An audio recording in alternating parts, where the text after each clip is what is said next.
Hi everyone, good morning. Welcome to the second day on Lisbon Machine Learning School. It's a great pleasure for me to be here.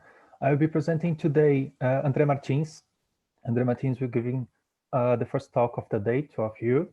So André is the VP of AI Research at Embebel. He's also an invited professor at Instituto Superior Técnico and a member of the Instituto de Telecomunicações. He received his PhD in 2012 from the Carnegie Mellon University and the University of Lisbon. His research interests include natural language processing, machine translation, machine learning, and deep learning. André is also one of the co-founders and organizers of this school, it's with very warm welcome that I introduce you to André Martins, and welcome, André. Thank you, Pedro. I think we can now play the recorded video.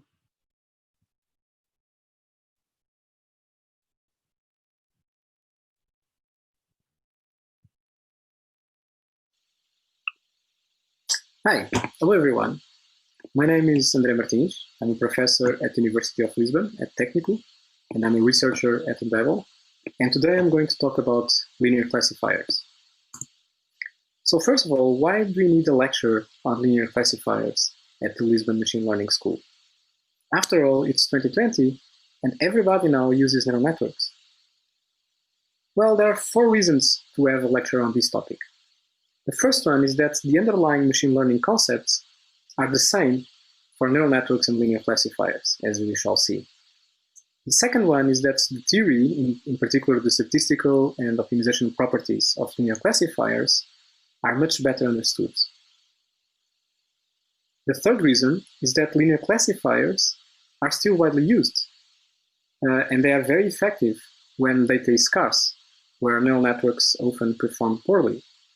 In industry, it's very common to use linear classifiers today.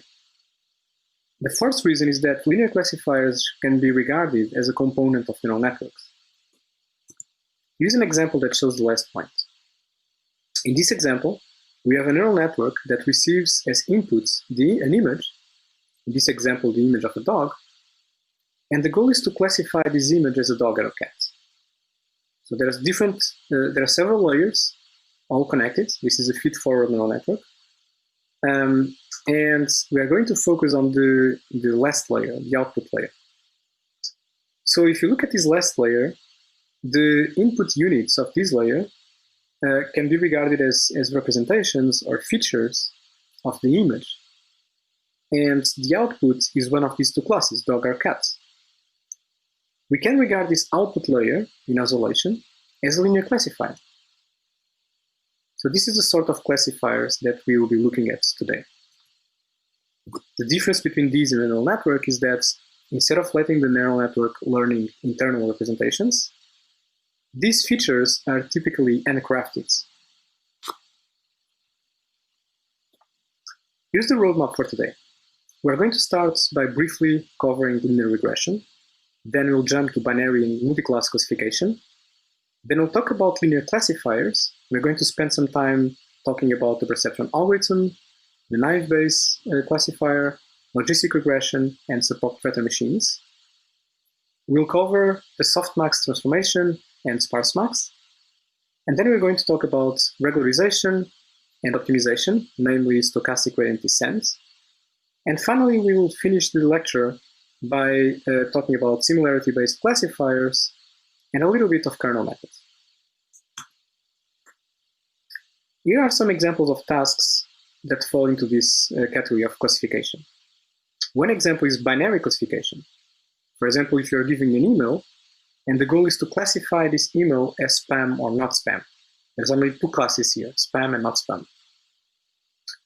In multi-class classification, we generalize this example to more than 2 classes. For example, we can be given a news article, and the goal can be determine the topic of this article. It could be about politics, about sports, about technology, and so on.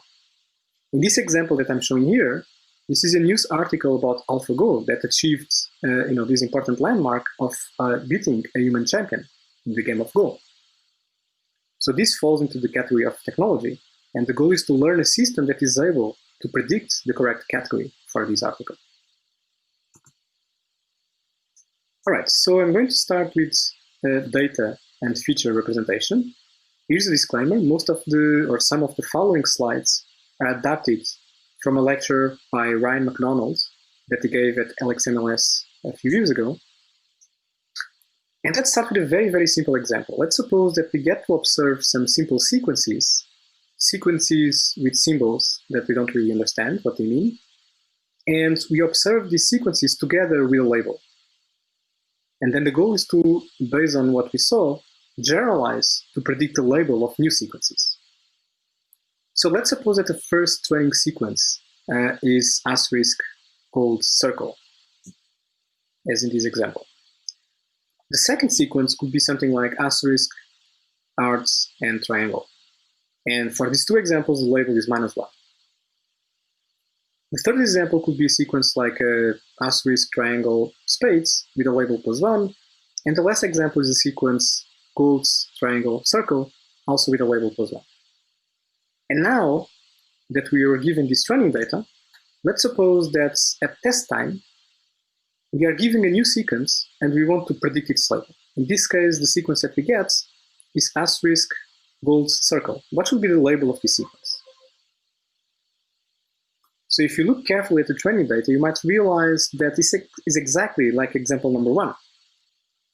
So the most educated guess that we can give is to predict exactly the same label that was given with example 1, which was -1. So this was an easy example.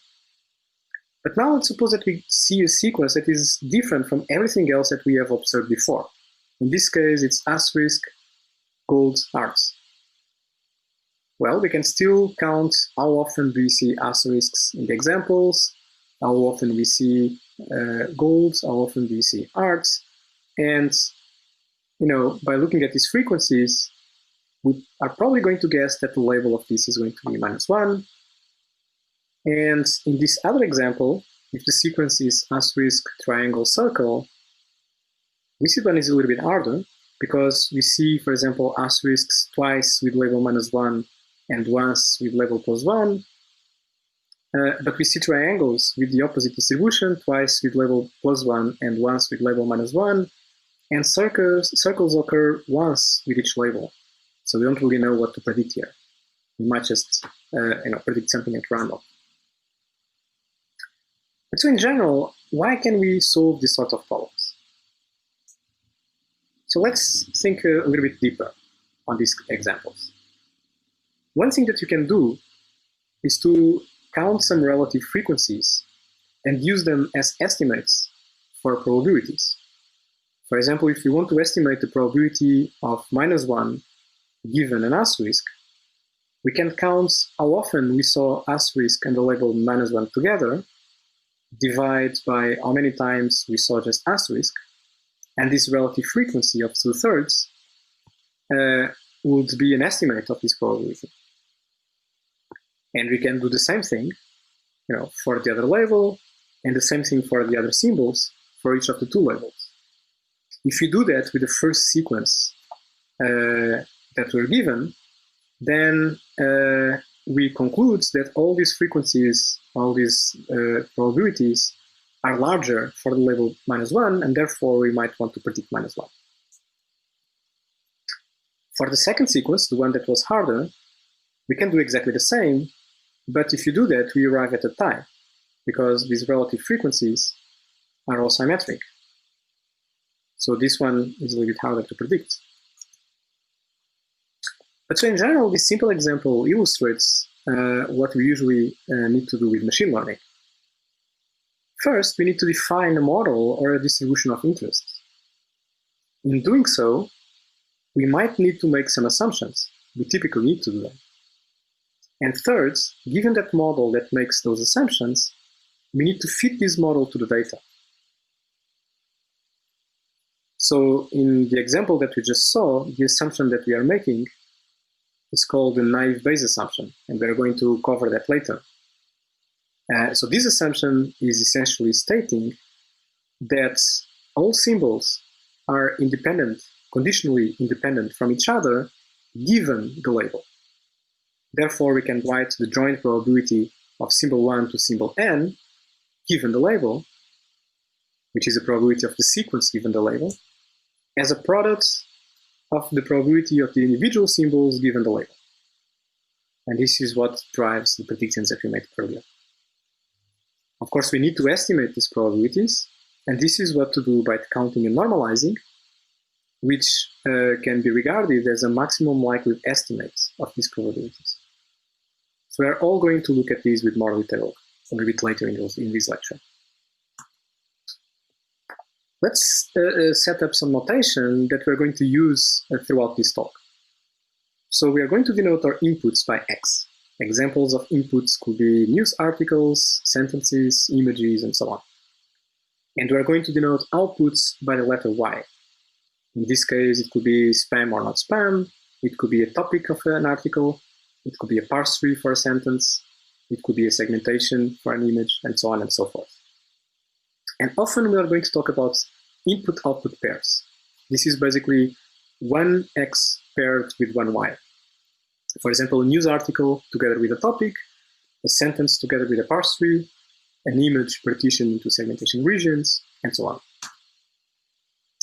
And in this talk, we're going to talk about supervised machine learning, where we assume that we are given, at training time, a labeled dataset that contains input and output pairs. So we get to see a bunch of pairs, xn, yn, and this forms our labeled dataset that we're going to denote by this calligraphic D.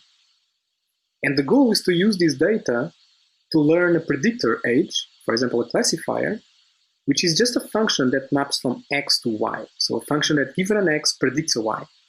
And we want this function to generalize well to arbitrary inputs, not only the ones that we see at training time. So at test time, when we are given an arbitrary X, we want to predict Y hat as age of X. And hopefully, we want our Y hats to be close to the true Y most of the time. Of course, things can go by different names depending on what this Y is. So in the case where our output space consists of continuous variables, then this is called regression. For example, in univariate regression, we assume that the set Y is a set of real numbers. An example of a problem that falls into that category is that where we're given a news article and we want to estimate how long a user will spend reading it. So in this case, we are predicting a continuous number, which is time. In the second example, we can have more than one real number. For example, we want to predict, we are given an image, and we want to predict the position in the image where the user will click in terms of x, y coordinates. This is called multivariate regression. It's also continuous, but it's more than one dimension. A different case is that where the output variables are not continuous, but instead discrete. The most extreme example is binary classification, where there's only two labels that conventionally we're going to denote by -1 and +1. This is the case in spam detection, where the labels are spam or not spam. Two labels. Another example is multi-class classification that generalizes the previous case to more than two labels. So in this case, we have k labels, 1, 2, and so on until k, that could denote, for example, topics of a document. And of course, when k is 2, we just recover binary classification. And finally, there's a more complex case called structured classification, where the set Y is exponentially large and structured in a way that it's not feasible to enumerate all the possible labels. This happens, for example, when we are working with the space of strings, as in machine translation, or when Y is, for example, a segmentation of an image. In this case, Y grows exponentially fast with the size of the input. Today, we're not going to talk about this last case, but there is a lecture later in the summer school by Xavier Carreras, where he's going to talk about this case. So today we're going to focus mostly on multi-class classification. I'd like to point out that sometimes it's possible to reduce from one of these problems to another. For example, logistic regression, which is a technique that we're going to cover today, allows to reduce classification to regression. Another example is the technique one versus all, that is able to reduce multi-class classification to binary classification. And finally, greedy search reduces structured classification to multi-class classification. But other times, it's actually better to tackle the problem in its native form, which is what we're going to do today. So feature engineering is a very important step in linear classifiers, and probably the most annoying one. It's also the reason why neural networks became so much popular. Examples of features, in the case of text, include bags of words, or lemmas, or parts of speech. In the case of images and computer vision, sift features, or wavelet representations. In general, we can have other categorical, Boolean, and continuous features, depending on the problem at hand. Let's try to formalize this. So we need to represent information about X to be able to have a mathematical representation that we can use to obtain our classifier. The typical approach for that is to define a feature mapping that we can denote as a function phi that goes from our input space X into the d-dimensional Euclidean space, r raised to d. So this means that we have d features to represent each of our inputs. So our set phi of x, our vector phi of x, is a feature vector associated with a particular input x that we assume can be i-dimensional. So d can be a very large number. So we can use these feature vector representations to encapsulate Boolean features, categorical features, and continuous features. For example, Boolean features, they can be 0 or 1. So we can regard those as possible values at a particular dimension of this feature vector. Categorical features, for example, part of speech tags, can be mapped, can be reduced to a range of one-hot binary values. For example, if you have 10 possible part of speech tags, noun, verb, adjective, and so on, we can reason about 10 entries in a vector where only one of these entries is 1 and all the other ones are 0. And the one that has the value 1 represents the actual part of speech tag that we are trying to represent. Continuous features work normally as entries in this feature vector. So an example with continuous features arises in neural networks, where these features that are the inputs of the output layer, they are usually internal representations learned by a neural network that contain continuous values. There's also techniques for dimensionality reduction, like principal component analysis and others, that produce, in the end, a vector that contains continuous values. So the topics that we're going to talk today are agnostic about the actual choice of features. We just assume that there is such a vector phi of x. In natural language processing, the classical approach is to have a pipeline that stacks together different linear classifiers. For example, a tokenizer, followed by a part of speech tagger, followed by a syntactic parser, followed by a semantic parser. And it's typical that each classifier's predictions use handcrafted features that come from previous classifiers. For example, useful features for syntactic parsing can include, for example, part of speech tags for the neighboring words. And those part of speech tags are predicted by a part of speech tagger, which is another classifier that appears bottom down in the pipeline. Some examples of features typically used in NLP includes word occurrences, which are binary features that indicate if a word occurs or not in a document, word counts, that instead of just indicating if the word occurs or not, they count how often, how many times the word occurs. Part of speech tags, those could be, for example, adjective counts, for tasks like sentiment analysis. We're going to revisit this example later in the talk. Or spell checkers that can count how many words are misspelled according to our spell checker. And this can be particularly useful, for example, for spam detection. Here's a concrete example of a task in NLP. The task is translation quality estimation. And so this example that I'm showing here was a real example from Google Translate a couple of years ago. I think in the meantime, Google Translate got better, so they don't do this mistake anymore. But in this case, this is a translation from English to French, where the French translation was wrong.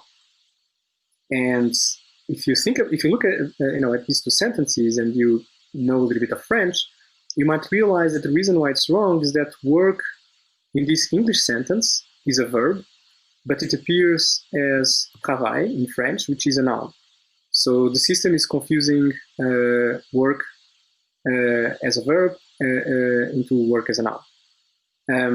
And so the goal of quality estimation is to be able to estimate the quality of a machine translation when there is no reference. So just given these two pairs, the source sentence and the machine translated sentence, the goal of the system is to estimate how good is this translation. It could be a regression problem where the goal is to output a score.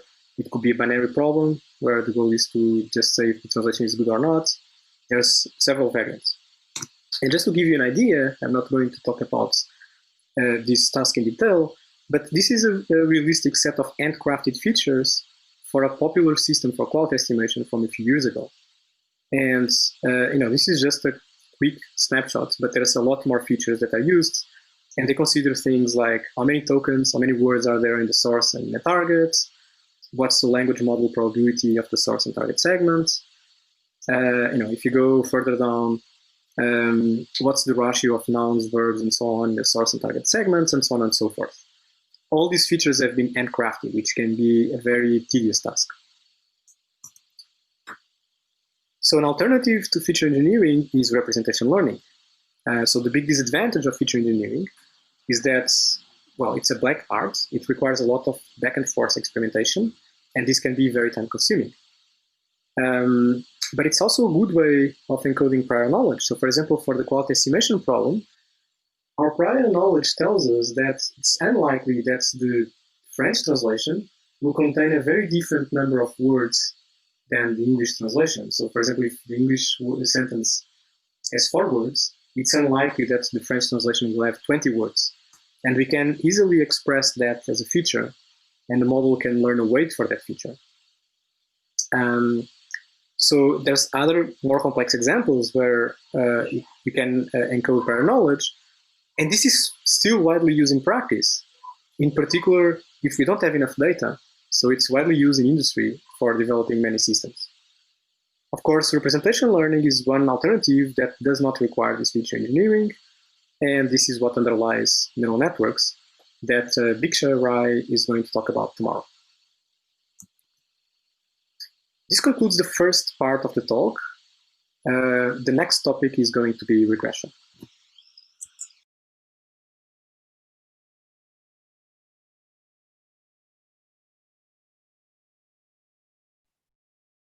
Okay, so there is a space for Q&A in case there are questions. If not, we can proceed to the second part.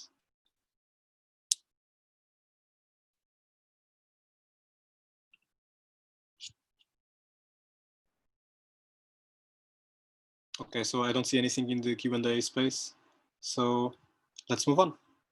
Oh, okay, so someone is asking something. How do you make spell checking? Okay, so this is a problem on its own. So there's many possible models for detecting spelling errors. Typically, models trains on existing data for the language for which you want to spell check. Sometimes with synthetic noise that mimics the kind of noise that the kind of typos that humans make. They can be handled with some of the techniques that we're going to describe in this lecture, such as naive Bayes, logistic regression. So we're not going to cover spell checking. The example that I gave in the previous slide was basically assuming that we had some external spell checker, and we wanted to use that as a feature which could be useful, for example, if you are training a system for spam detection, since many techniques for generating spam, they flip some characters in some words. A spell checker could be a valuable feature to detect that an email that has many spelling errors might be spam.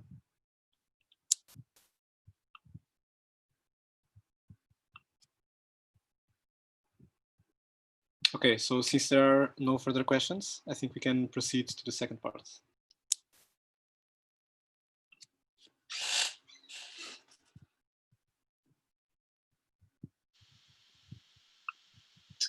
All right, let's move on and talk about regression. So in regression, as I was saying before, we assume that the output space Y is continuous. For example, we can assume that the input is an article and the outputs could be time that the user spends reading it. So if you are familiar with the Medium, for example, you might notice that next to Medium posts, they include an estimate of the time that users will spend reading. In this example, 7 minutes. So we're going to denote by X the number of words in the article, and by Y the reading time in minutes. And the goal is to define a model that predicts Y hat from X, predicting the reading time from the number of words. So here's a first take to learn such a model by using something called linear regression that you might have learned at high school. So in this first take, we are going to assume that Y hat, our predictive model, can be written as an affine function of X, which means multiplying the coefficients W by X and summing bias or offset term B. So we have Y hat equals WX plus B. In this model, the parameters are the coefficients W and B. So there's two model parameters. And so the goal is, given training data, which consists of these pairs xn, yn, number of words and reading time, how can we estimate these coefficients W and B? This is fitting the model to the data. A very popular model to solve this problem is the least squares method that fits W and B on the training set by minimizing the sum of the squares of the difference between the true yn and the prediction wxn plus b squared. So in this plot, we are showing the training data. Each point here is a training example. This is, of course, synthetic. And in the x-axis, we have the number of words. In the y-axis, we have the reading time in minutes. And if we apply this method, the least squares method to this problem, we will get something like this. A straight line, because geometrically, this model wx plus b represents a straight line that tries to fit these points the best it can. Will this be a good model for this particular task? Well, not really. In fact, often a linear dependence of y hat on x can be a poor assumption. We are not doing any feature engineering for this task. We are just taking as inputs the number of words in the article. But there's a lot more information that we can take from the document that could help building a better model. Or we might assume that dependency on reading time on the number of words is not linear. It could be quadratic, cubic, and so on. So our second take is going to assume that instead of having y hat equals wx plus b, we have more generally something like the dot product between a vector, a weight vector w, and our feature vector phi of x, where phi of x is an arbitrary feature vector. For example, we can assume that the feature vector phi of x contains several polynomial features, including a constant feature 1, but also x, as we had before, x squared, and so on and so forth, until a particular degree d. So if you look at this expression, and if you take the dot product between the weight vector W and the feature vector X, because the first dimension of phi of X is a constant, we will get a constant, an additive constant in our prediction y hat, which is equivalent of using the bias term. So this means that we can just recover the previous case if you add a feature vector containing only the features 1 and x. It's more general if you consider bigger degrees for these polynomial features. And in the second take, we're going to fit the weight vector W by minimizing again the sum of squares. So it's still the least squares method, but now with features. And if you do that, I'm going to spare you to the math, but it's a good exercise to do at home. We can show that the closed form solution for this problem is of this form. So the weight vector W becomes the inverse of a matrix X transpose X times X transpose times Y. So this first part, X transpose X inverse times X transpose, is called the pseudo-inverse of matrix X. This expression is giving us a simple way of estimating or fitting our model to the data, where this matrix X is a matrix called the design matrix that contains all the feature vectors for the training data stacked as rows. So each row of X is the transpose of the feature vector phi xn for the nth training example. And the vector Y contains the entries yn, again, one per training example. This is still called linear regression. So linear regression does not mean that we need to have a straight line fitting all the points. It means linearity with respect to the model parameters W. So it's linear in terms of the model parameters that are multiplying by the features. But the features might express polynomials with a higher degree. So this is the example that we had before with the linear regression with d equals 1. If we have d equals 2, we can see that we can better represent these training points.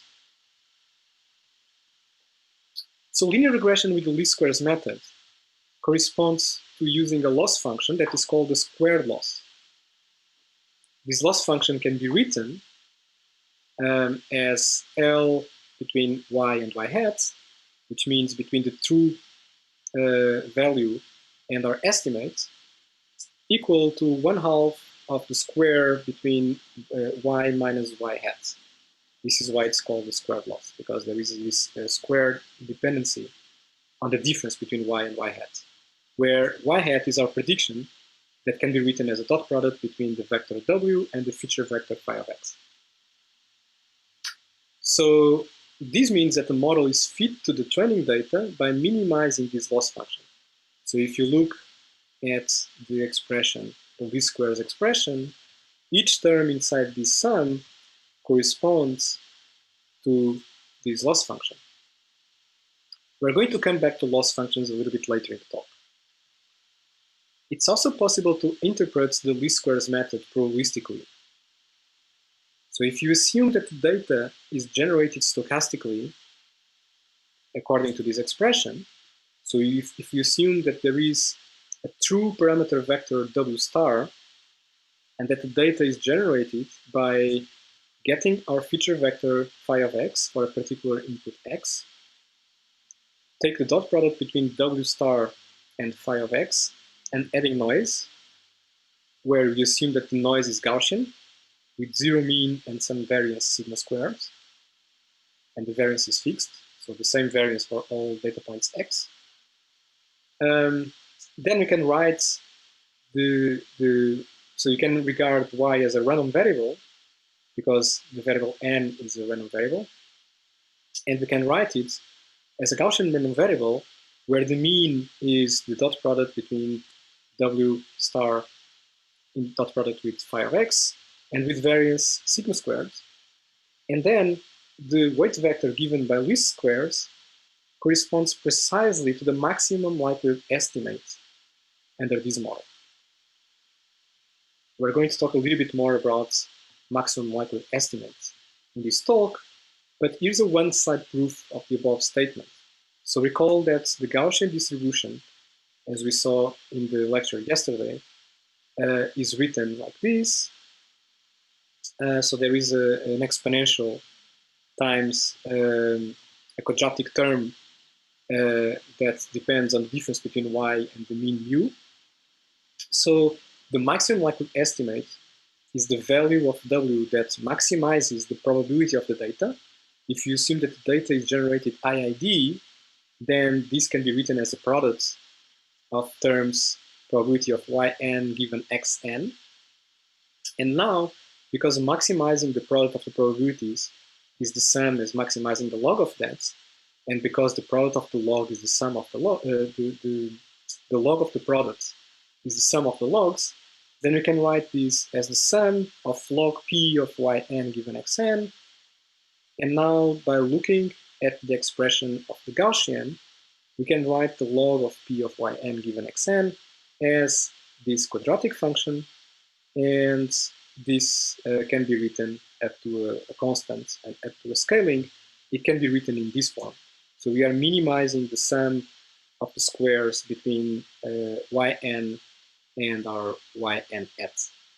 So in sum, we have that linear regression with the squared loss is exactly maximum likelihood estimation under Gaussian noise.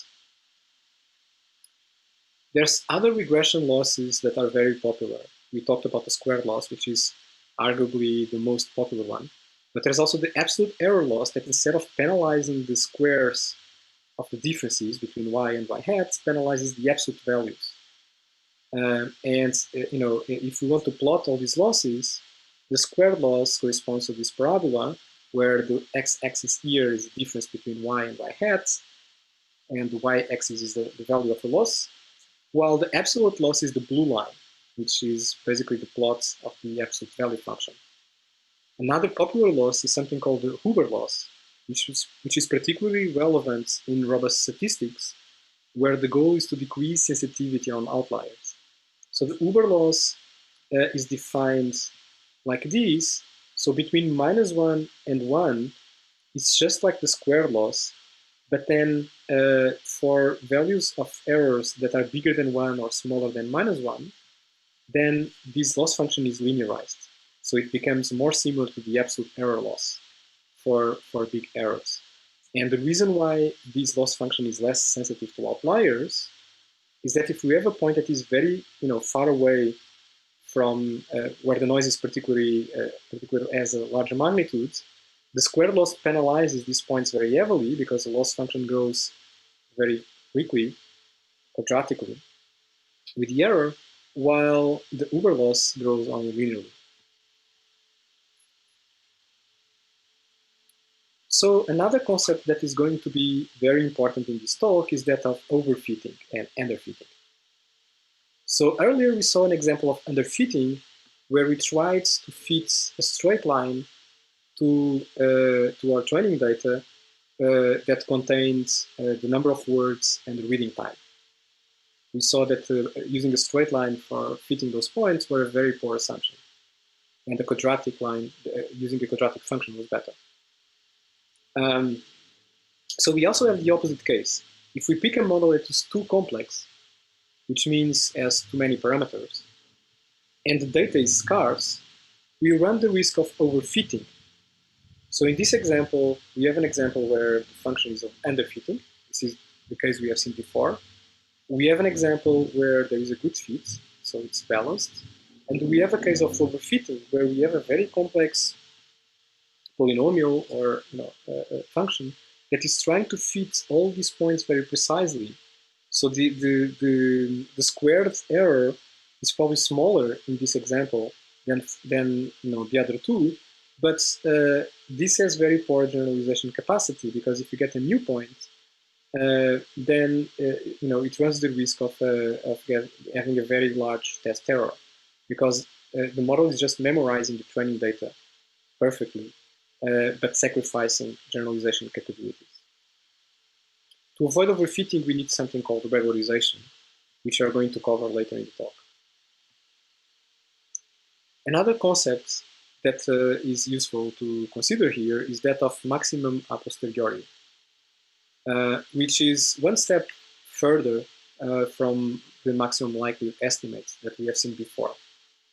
So let's assume the same probabilistic interpretation of regression that I showed before, but now let's assume that we have a prior distribution on our weight vector W.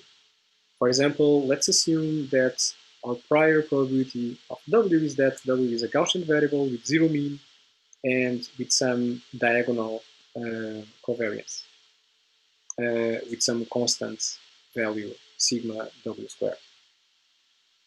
So a criterion to estimate W star is maximum a posteriori called MAP, where we want to maximize the probability of W given the data, which can be written using Bayes' rule as the probability of the prior P of W times the probability of the joint probability, the probability of the data given W.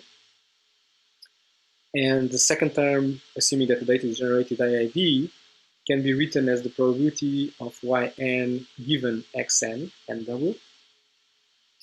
Again, using the same decomposition that we saw earlier for the Gaussian random variable Yn, then this can be written as sum of log of P, and then it becomes a quadratic term here.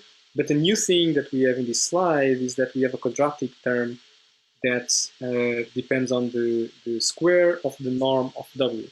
And that at the end of the day, we obtain this expression that contains exactly the same squared laws that we have earlier, but it also contains this term, some lambda, which is a constant, times the square of the norm of W divided by 2, and this term is a regularization term. So this form of regularization is called L2 regularization, because L2 corresponds to the Euclidean norm that we are using here. So what we are showing here is that L2 regularization is equivalent to maximum a posteriori using a Gaussian prior for the weight vector. We are going to revisit L2 regularization later in the talk. So this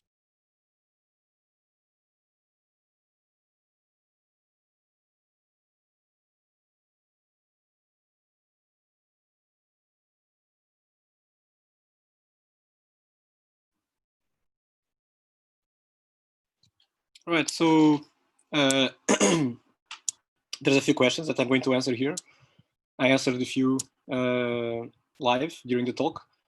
So Pranav is asking, why isn't Huber loss used frequently in practice? Seems better. Is it because its optimization methods are not so viable? So Huber loss is used with some frequency.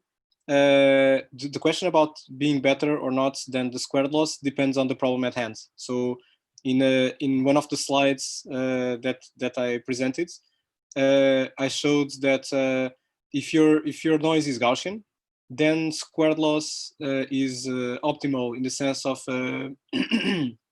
corresponding to the maximum likelihood estimates of your model. But Huber loss is convenient if you have some outliers in your data, and you don't want those outliers to contribute to the loss too much. So there was a question just before this one where I give some details about that. The optimization methods, they still work fine with the Huber loss. So the Huber loss is still a convex loss. So I'm not talking in detail about optimization in this context in the talk, but it doesn't make things much harder than the squared loss. It's still fine from an optimization perspective. It's just less straightforward. With the squared loss, gradients are really easy. But you might see the Huber loss implemented in many toolkits for regression. So it's easy to experiment with. Okay, so there was another question by Vasco Mota. Why are the commonly used loss functions always linear or quadratic? What are the features that a good loss function must have? First level derivability for gradient descent.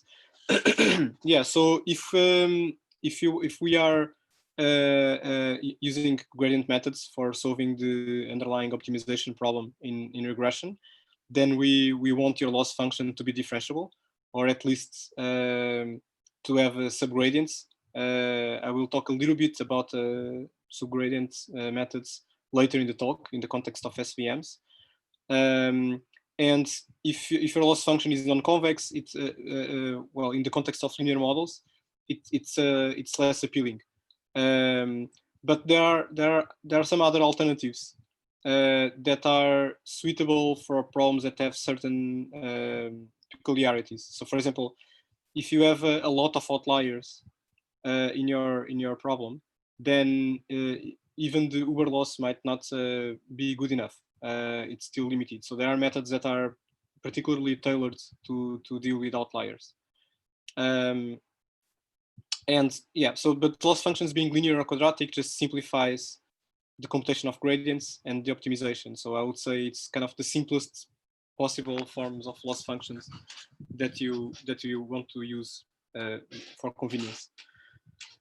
Then we have a question by Elisa. If I want to avoid overfitting, how can we know how much is too many parameters with scarce data?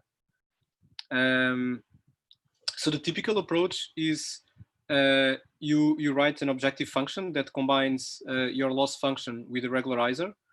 And then there is a coefficient that needs to be tuned. Typically, it's tuned in validation data. So we take your data, we split it into train and validation. This is actually something that we're going to do in the labs today. And then you tune your regularization constants to achieve good performance in your validation data, to get good trade-off that ensures that you're not underfitting or overfitting. I think this answers the question. So Shakil asks, could you please clear it? What is Y and X in slide 34? Is Y the label and X the data? But in MLE, we are predicting the probability of data given parameters. Okay, let me take a look at slide 34.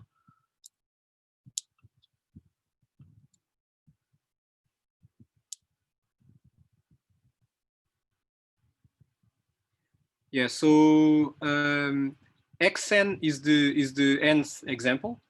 So it's so here I'm assuming that this example is parameterized by a feature function phi. So phi of xn is the feature vector corresponding to example to the nth example, and yn is the target value for that example. So in MLE, we are predicting the probability of data given parameters. So what slide 34 shows is that if you have a prior, so this is the maximum a posteriori interpretation, right? So if you have a prior on your weight vector on W, and your prior is Gaussian, then by maximizing the probability of W given the data, which leads to the expression that is in the first equality in slide 34, leads to a problem that contains to an objective function that contains the sum of a regularizer that is quadratic. That is the first term in the last equation of slide 34, plus a squared loss. So this is kind of a interpretation of L2 regularization for regression as maximum a posteriori with a Gaussian prior. We are going to come back to Gaussian priors and their L2 regularizations later in the talk.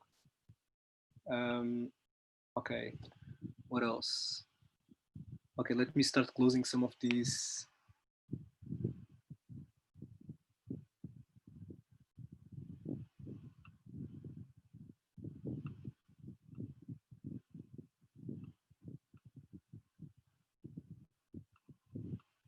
Okay, then Philip Dideriksen, would you mind going through slide 27, 29 slowly and carefully with a focus on pointing out the meaning of each element of the equations, making everything a little bit more explicit? All right, so 27, 29. Okay, let me try to share my screen.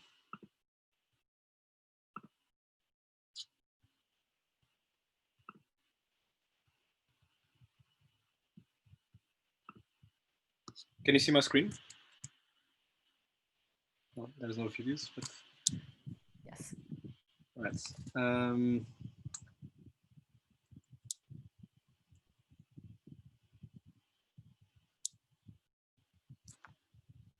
Right. So basically, the point of this is showing that instead of assuming that your dependency on y and x is linear, we are now using feature vectors. So we are assuming that we can have some basis functions that in this example are just polynomials. Phi of x as 1, x squared up to x raised to d. So these are corresponding to polynomial features of degree less than or equal to d. And we assume that, so our predictions are going to be y hat equals the dot product between the weight vector w and this feature vector phi of x. So this is more powerful than the example we had before.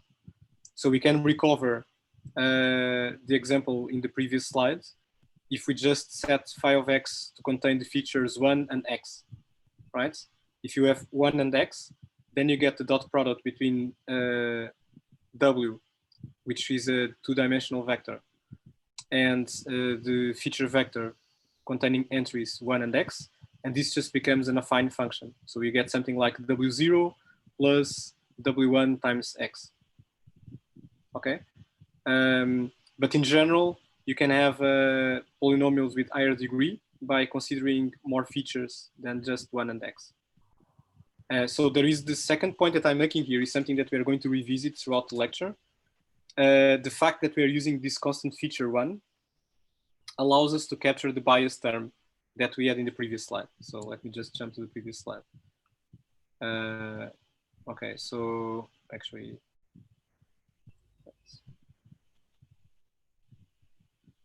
okay, so in this slide, we assumed y hat equals wx plus b. B is the bias term. And here, if we use phi of x as 1 and x, then the weight corresponding to the feature, to the constant feature 1, corresponds to the bias term in the other slide. And then the technique is the same. We just fit, so when you're giving training data, we just fit the weight vector w by minimizing this squared function, this squared loss.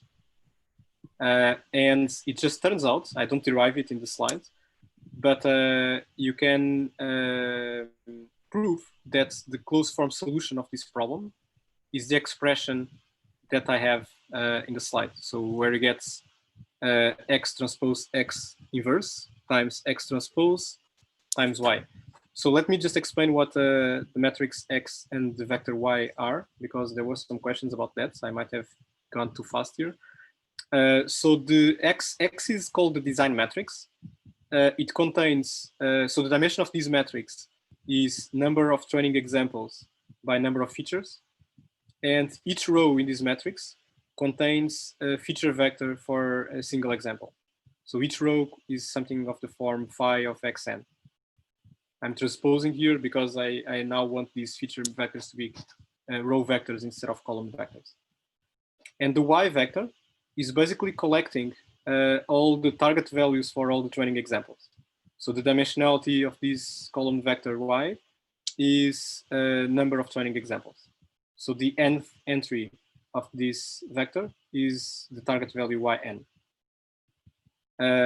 So this operation of doing x transpose, x inverse, x transpose, it's called the pseudo inverse of matrix X.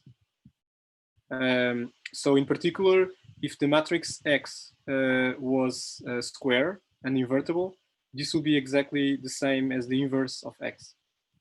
And it follows from linear algebra that this expression for W is the one that minimizes the residual of these quadratic terms in the objective.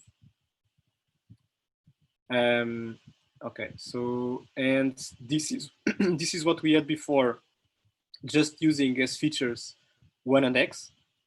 So just a bias term and the weight for the feature x. And this is what we get if we had a quadratic feature. I think this is a model where phi of x contains the features 1, x, and x squared. In this case, it fits the data better. Of course, this is highly problem dependent, right? In some problems, we need a larger degree polynomial. In other problems, we don't need it, and we need to trade off, the complexity of your features with making sure that. So we should also make our model not overfit your data. I think this is what was being asked. So let me know if there is any follow-up question. Let me look at what other questions are missing. So Pranav Rai asks, under what circumstances would L1 loss be a better choice than Uber loss? So the L1 loss has the particularity. Let me just share the slides. So the L1 loss, which is this loss function in blue, it has, if you look at this kink, this point when the difference between y and y hat is 0, the loss is 0. But this is a point where it is not differentiable. So one disadvantage of the L1 loss compared to the Uber loss or the squared loss is that this loss is not differentiable in 0. In practice, this is not a huge problem because you can still compute the subgradient at that point, and you can proceed with gradient descent methods as usual. We didn't talk about gradient descent yet. We're going to do it later in the talk, but this is not a big problem. It might prevent you from using second order methods, which are sometimes convenient. But if you are working in a problem with in the big data regime, then we really don't lose much, because in that regime we need to do something like stochastic gradient descent, and you can still do it. There is one thing that the L1 loss does, which is it pushes for, in some examples, to have exactly 0 loss. So it tries to make your y hats to be exactly equal to y for some examples. This is related to the propensity that this loss has for sparse solutions. And if your y hat is exactly like y, then this can be interpreted as like a sparse component of your vector of residuals. I hope this answers the question. Okay, Arzu asks, what is the difference between MLE and MAP in terms of their applications and type of data sets? So the example that I gave here is just for a simple case with regression, where there is this interpretation of the noise as Gaussian, and the map in the map example, the prior was also Gaussian. So there's other usages for other problems, including classification, where we use MLE and MAP. The typical difference interpretation is that MAP assumes that you have a way of defining a prior in your parameters. So this has a little bit of a Bayesian flavor, even though I wouldn't call it a fully Bayesian method, because you are still computing a point estimate of your parameters. You are not integrating out your parameters. But the difference is that you can play with this prior. So you can, if you have like a good reason to believe that your parameters should be of a certain kind, if you have a good prior distribution for your weights, where you can use your prior knowledge about the problem, then you can design a prior for that. And as you see more data, the loss function eventually dominates your prior. But so the map estimation allows you to plug a prior in your objective, which you can interpret in this context, as doing regularization. In MLE doesn't have that. So in MLE you only have the loss function. You don't have a regularizer. We don't you don't use your you don't have a prior in your model. So in MLE we're just picking the model that optimizes probability of data given your parameters, while in MAP what we are optimizing is the probability of the parameters given the data, which by Bayes' rule, well, we are going to talk about that later, so I'm not going to get into details here. So there is a, when you talk about naive Bayes, we are going to come back again to some aspects of this problem. But that's the main difference. Okay, so let me, could you please clear it? What is y and x in slide 34? I think I did this already.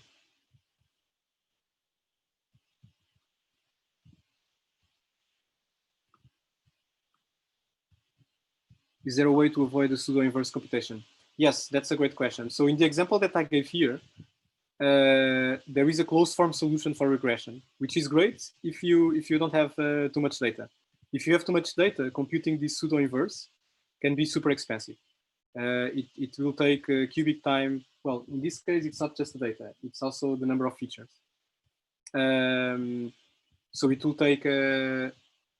You need to multiply a matrix that is number of features by number of examples by its transpose.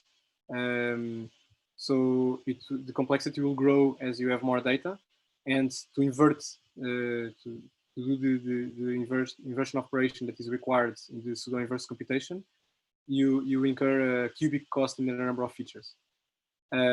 So there are alternatives to this, which is not using this closed form solution, but using, for example, a gradient method to optimize this objective.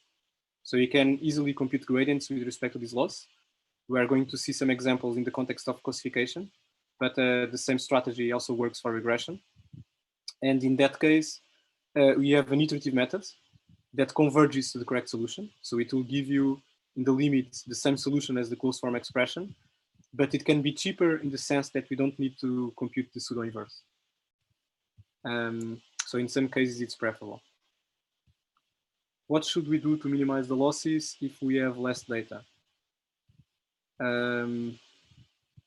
Okay, so in that case, if you don't have much data, then you need to regularize more. If you want to think about this interpretation as maximum a posteriori, you need to have a better prior that is an opportunity for you to model the prior knowledge that you have about the problem. So, you know, the prior knowledge in this case, you are just assuming that the weights are Gaussian with zero mean and some variance. But for other problems, you might want to be more specific about which prior you design. There might be some structure in the problem, and you might include that structure in your prior. Or, you know, you might want not the variance not to be the same for all weights, but some weights will have more variance than others. Usually, if you don't have much data, you should use, you know, as much opportunity as much as you can in terms of your prior knowledge about the problem to have better chances of coming up with a good model in the end. Okay, I think this is it. So let's get back to the third part of the talk.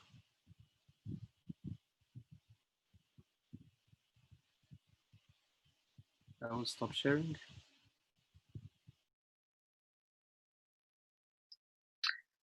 All right, so let's move on to classification. And we're going to cover these four things: perceptron, naive Bayes, logistic regression, and SVMs. So let's start with binary classification before going into multi-class classification. Here we assume that the output space consists of it has two elements, -1 and +1. We use -1 and +1 by convention. Sometimes you might find 0 and 1 in textbooks. It's easy to convert from one to the other, but it's just more convenient for the setup that we're going to describe now to use -1 and +1. And so, for example, if the goal is to predict if a news article is true or fake, then we can assume that X is a news article represented by a feature vector phi of X, just like before in the regression example. But now Y, instead of being a continuous quantity, it's a binary value that can be either true or fake. So we represent that by +1 or -1. And the goal is, again, to define a model that is able to predict y hats from x. So the simplest such model is a linear classifier that is going to be our focus for today. So a linear classifier, the prediction y hats is given as the output of the sign function. So it's the sign of the dot product between the weight vector w and the feature vector x, phi of x, plus an offset b, where the sign function is defined as +1 if the argument is positive or 0, and -1 otherwise. So intuitively, we can regard this quantity inside the sign function, w dot product with phi of x plus b, as a score for the positive class. If this score is positive, we are going to predict +1. If it's negative, we're going to predict -1. So it's very simple. So what is the difference between these and regression? In regression, we had the expression inside the sign function, and that was it. That was our prediction y hat. Now we have this additional sign function that converts from continuous to binary. That's the difference. But again, the decision boundary for this problem is going to be an hyperplane defined by the model parameters w and b that separates the space into two parts. The parts into halves. One half where that corresponds to the class +1, and the second half that corresponds to the class -1. This is called the hyperplane classifier. So here's the plot that illustrates this. So the combination of parameters w and b defines an hyperplane that splits the space into two half spaces. In one side, we have all the examples with the plus class, and on the other half, the examples with the minus class. And again, the goal is how can we learn this hyperplane, this w and b, from the training data that consists of these pairs xn, yn. So to get into that, we are first going to define this concept of linear separability that turns out to be a crucial point when we talk about classification. We say that the dataset D is linearly separable if there exists model parameters W and B such that the classification is perfect in the training data. So the example in the left is a training set that is separable. The example in the right, it's not separable because there is no hyperplane that separates perfectly the two classes. So for example, the straight line that we have illustrated here misses two examples that are in the minus class that are mixed with the examples with the plus class. So we next are going to present an algorithm that is able to find such an hyperplane if it exists. It's able to find a separating hyperplane when there is one. So before we get into that, just one detail, it is common to present linear classifiers without the bias term B. So sometimes we define y hat as the sign of the dot product between w and phi of x, and we omit this bias term B, in which case the decision boundary is an hyperplane that passes through the origin, because B denotes an offset that quantifies a distance with respect to the origin. And so we can always omit this bias term B without losing generality by adding a constant feature to phi of x. So just like we did for the regression example, we can assume that phi 0 of x is 1, and then you can define the other features as we wish. And by doing that, the weight corresponding to this feature phi 0 is corresponding to the bias term. All right, so let's talk about the perceptron algorithm. And before that's a little bit of history. So the perceptron was invented in 1957, so more than 6 years ago, at the Cornell Aeronautical Laboratory by Frank Rosenblatt. It was actually implemented in hardware as something called the Mark I perceptron, and it was designed for image recognition. I'm going to spare you the details. You can look at the Wikipedia page to get more details about this. But there's some weight updates in the perceptron algorithm that was actually learned that were actually performed by electric motors. But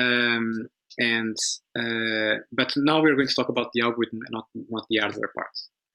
But it's interesting to look at what the media said regarding the perceptron. So, of course, there was a lot of enthusiasm with the perceptron that kind of resembles, the excitement that we see today in the media in any AI achievement. So, for example, this was an article in the New York Times in 1958, and you can see excerpts like this, like Dr. Rosenblatt, a research psychologist at the Cornell Aeronautical Laboratory, Buffalo, said perceptrons might be fired to the planets as mechanical space explorers. And later, perceptrons will be able to recognize people and call out their names and instantly translate speech in one language to speech or writing in another language. It was predicted, which is actually not far from what is starting to happen now. Mr. Rosenblatt said in principle it would be possible to build brains that could reproduce themselves on an assembly line and which would be conscious of their existence. So pretty bold claims at the time. All right, so let's talk about the algorithm itself. So the perceptron algorithm is an instance of an online algorithm, which means that it processes one data point at each round. So at each round, it's going to take an example x, y, yi. It's going to apply the current model to make a prediction for xi. If the prediction is correct, which means if yi is the same as yi at, then it's not going to do anything. No need to correct the model. Otherwise, if it makes a mistake, then it's going to try to correct the model by adding or subtracting the feature vector phi of xi to the weights. So for simplicity in our description, we're going to omit the bias term. As you saw before, we're not losing any generality by doing that. So here's the full the full description of the perceptron algorithm, which can be written in a very few lines of code. So the input is the label data D. We initialize the weight vector W to zeros, all zeros, and we keep track of how many mistakes we are doing along the way. So this is represented by variable k that we initialize to 0. And then we have a loop where at each time we are going to get a new training example, which means a new pair xi, yi. We're going to make a prediction yi hat by applying the rule that I showed before. So we take the dot product between the current instantiation of the weight vector, wk, dot product with phi of xi, and then we are going to apply the sign function to it, and this is going to be our prediction yi hat. Then two things can happen. If the prediction is correct, we are not going to do anything. We just get a new training example in the next round. But if there is a mistake, we are going to make an update in our model by defining wk plus 1 to be wk, the current weight vector, plus yi times phi xi. So if you recall that yi can be either plus 1 or minus 1, this means that we are either adding the feature vector phi of xi or subtracting it, depending on whether the label was plus 1 and you predicted minus 1, or it was minus 1 and you predicted plus 1. But basically, this operation is going to make our weight vector point a little bit more towards the correct label. And we're going to increment k, which represents the number of mistakes, because you just did one mistake. And we're going to do that until we reach a predefined maximum number of epochs, and the output is going to be the model weights, our model parameters.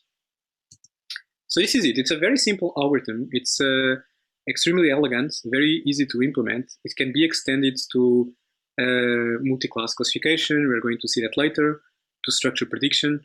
And it was widely used until very recently, and it's still used in many applications in practice. So let's look at an interesting theoretical property about the perceptron algorithm. That when I found out about this property, I found it really mind-blowing, because it seems like this perception update looks like a intuitive hack, right? It seems like, okay, we should correct the model to point more in this direction and decrease the weight in this direction. But in fact, this simple update, it has some theoretical guarantees. To get into that, we need to start with a couple of definitions. We say that the training data is linearly separable with a margin gamma greater than 0. If there is a weight vector u with norm equals 1, with unit norm, such that yi times the dot product between u and phi xi, we can regard this part, dot product u phi xi, as the score of the positive class. So if this part is greater than or equal to gamma, so let's try to see what this means. So if the class, let's suppose that the correct class is +1, then what we're saying here is that we want the score of the positive class to be above a threshold, gamma, defined by the margin. Now let's suppose that the true class is -1. Then we get minus this score greater than or equal to gamma, which means that the actual score is less than or equal to minus gamma. So this is basically stating that the score of the correct class should be more negative than minus gamma. So in each case, we are pushing the score to be either large enough or large enough but negative. But in any case, to match the correct label. So this is a stronger definition than just being linearly separable. This is quantifying by how much we want to separate the data. We're going to revisit this notion later. So in any case, the important concept is this margin gamma. The wider the margin, the more separable the training data is. So the easier it should be to find a classifier that separates the data. And the second concept is the radius of the data. This is just a constant r that is the maximum value of the norm of the feature vector phi xi for across all the y's, all the examples in our training set. So now with these two concepts, we have the following bound for the number of mistakes of perceptron that was established by Novikov in 1962. So the perceptron algorithm is guaranteed to find the separating hyperplane after at most r squared divided by gamma squared mistakes. So if you think about this bound, this means that the bigger the margin, the smaller number of mistakes in this bound, which kind of makes sense because if you have a large margin, it should be easier to find a separating hyperplane. If the margin is small, then we might need to do a lot of mistakes until we find a separating hyperplane. And conversely, the radius, the larger the radius, the larger the number of mistakes, because this is quantify how spread the feature vectors are in space. So it looks a mysterious theorem, but there's actually a one-slide proof for this theorem that makes it particularly elegant. And I'm not going to have a lot of proofs in this lecture, but this one is so elegant that I just can't resist and show it. So let's recall that the update perceptron looks like this. So W at iteration k plus 1 equals W at iteration k plus this update that is just yi times phi of xi. And we're going to derive the perceptron mistake bounds by first deriving a lower bound on the norm of W k plus 1. And we do that by first having a bound on the dot product between u. U is that unit vector that we are positing exists, unit norm vector that we are positing exists for the data set to be linearly separable. And so we are going to derive a lower bound on the dot product between that u and W k plus 1. By using the formula for the perceptron update, we can write it as dot product between u and wk plus yi dot product between u and phi of xi. Now, because we know that the data is separable with a margin gamma, and that u is such a separating hyperplane, then this part becomes larger than or equal to gamma. So we get that this is larger than or equal to u dot product with wk plus gamma. If you apply this inequality k times, we get that this dot product is lower bounded by k times gamma.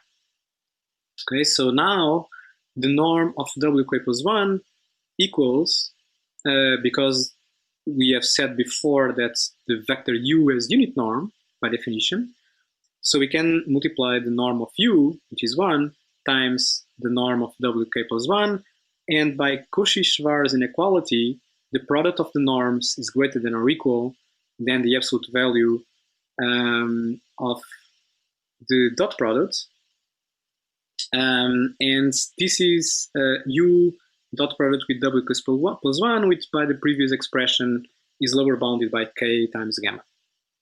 So we have found a lower bound for the norm of the weight vector after the update number K plus 1. Now we derive an upper bound. So we have a lower bound, and now we're going to derive an upper bound for the norm of this weight vector. And for that, we're going to take the square of the norm of WK plus 1. We are going to plug again the expression for the perception updates. We get, inside the square, we get WK plus yi phi of xi, and expanding the square, we get that this equals the norm of WK squared plus the norm of phi xi squared plus 2 times yi times the dot product between WK and phi xi. And now we use the fact that the radius of the data is defined as the maximum value of the norm of the feature vector. So this term is less than or equal to r squared by definition of radius. The second term is less than or equal to 0. Why is that? Because the perception algorithm at this update, it did a mistake. Otherwise, there was no update, right? So because it did a mistake, the value of this score has to be negative.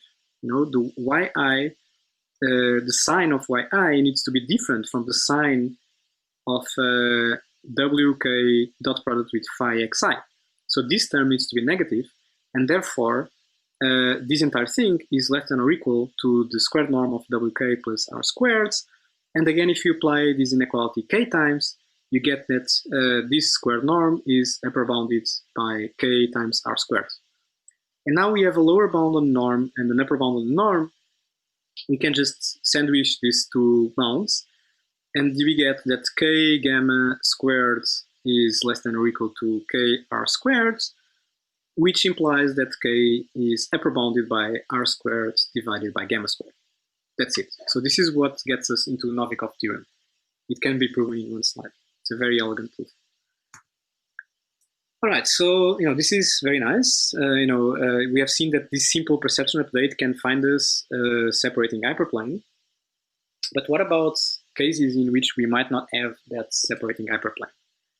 So a simple perception can solve problems that are linearly separable, right? So for example, if we assume that we have two features and one output, and this output is a logic function of the features, for example, representing the OR function or the AND function, several variants of that. In all these three configurations, there is such a separating hyperplane, and the perception can find it. But if we have something like the XOR problem, where we have kind of a X where circles in one direction and triangles in the other one, there's no way we can find, there is no hyperplane that can ever separate these 2 points, right? So therefore, the perception cannot find any hyperplane, and it cannot be used for solving this problem. So this is called the XOR problem, and it's very well known that the perception cannot find, 100% accurate classifier for this case. Neither the perception nor any linear classifier. The only way we can get something that classifies this data is if we get better feature representations. So if instead of using x1 and x2, we define a feature, let's say x1 prime, that is negated x1 and x2, and x2 prime that is x1 and negated x2, then these two circles are going to collapse into a single circle, and then we can easily separate the circle from the two triangles, and we get a perfect classifier. But this was done by doing feature engineering. In this case, it was a very simple toy example, but if you are working in an high-dimensional problem, the only way of getting a perception that can separate the data might be having to manipulate our input features to become separate. So this result that the perception cannot solve the XOR problem is often attributed to Minsky and Papert, but it was known well before. So this was the book from Minsky and Papert that showed limitations, not only of the perception, but multi-layer perceptions as well. And it kind of fostered a AY winter period that is now gone. But It was a historically very important event. So Biksha Rai is going to talk about this more tomorrow in his lecture. Okay, so we have seen binary classification, and we have covered the perceptron algorithm. Let's now move on to multi-class classification, where we assume that we can have more than 2 labels. So one strategy for handling a multi-class classification problem is to just train one binary classifier per each label, and using all the other classes as negative examples. So if you have k labels, we can train k classifiers. We will obtain k scores, and then we might pick the class with the highest score. This strategy is called one versus all, and it's very popular. Another possible strategy is to train pairwise classifiers, one class against any of the other classes, one versus one, and then use majority voting to make a prediction. So all these examples work, but here we're going to consider classifiers that tackle the multiple classes directly, which kind of comes up to a more elegant solution. So let's define multi-class linear classifiers. So multi-class linear classifiers are now parameterized by a weight matrix W. So instead of a vector, we now have a weight matrix W with as many rows as the number of classes and as many columns as the number of features. So we are going to assume D features. So we have one weight per feature and label pair. And we also have a bias vector, B, with one element for, for every label. So equivalently, we can assume that we have one weight vector Wy for every label Y, and that weight vector has dimension D, and we have scalars for every label Bi. So in this case, the weight vectors Wy correspond to rows of this matrix W. And then we define a score or the probability for some models. We define a score of a particular label based on a linear combination of features and their weights. So we define the score of a class as the dot product between Wy, where Y is the class we care about, dot product with phi of X plus By. This is the score of class Y. And we want to predict Y hat that maximizes this score. So, algorithmically, what we do is for every class Y, we compute the score, then we enumerate all the scores, and you predict the label that maximizes the score. And this is going to become our prediction Y hat. Geometrically, our combination of weight matrix W and bias vector B is splitting the feature space into regions that are delimited by hyperplanes. So for example, if you have 3 classes, we get a classifier that geometrically will look like this. This is for an example where we have 2 features, just for ease of illustration. The common notation used in neural networks is similar to what you're using here. So it's common to do this in vector notation, where we multiply the matrix W by the feature vector phi of X, sum the bias vector B. This results in a vector, and then we have the argmax operation over the vector that returns the index of the vector that contains the largest component.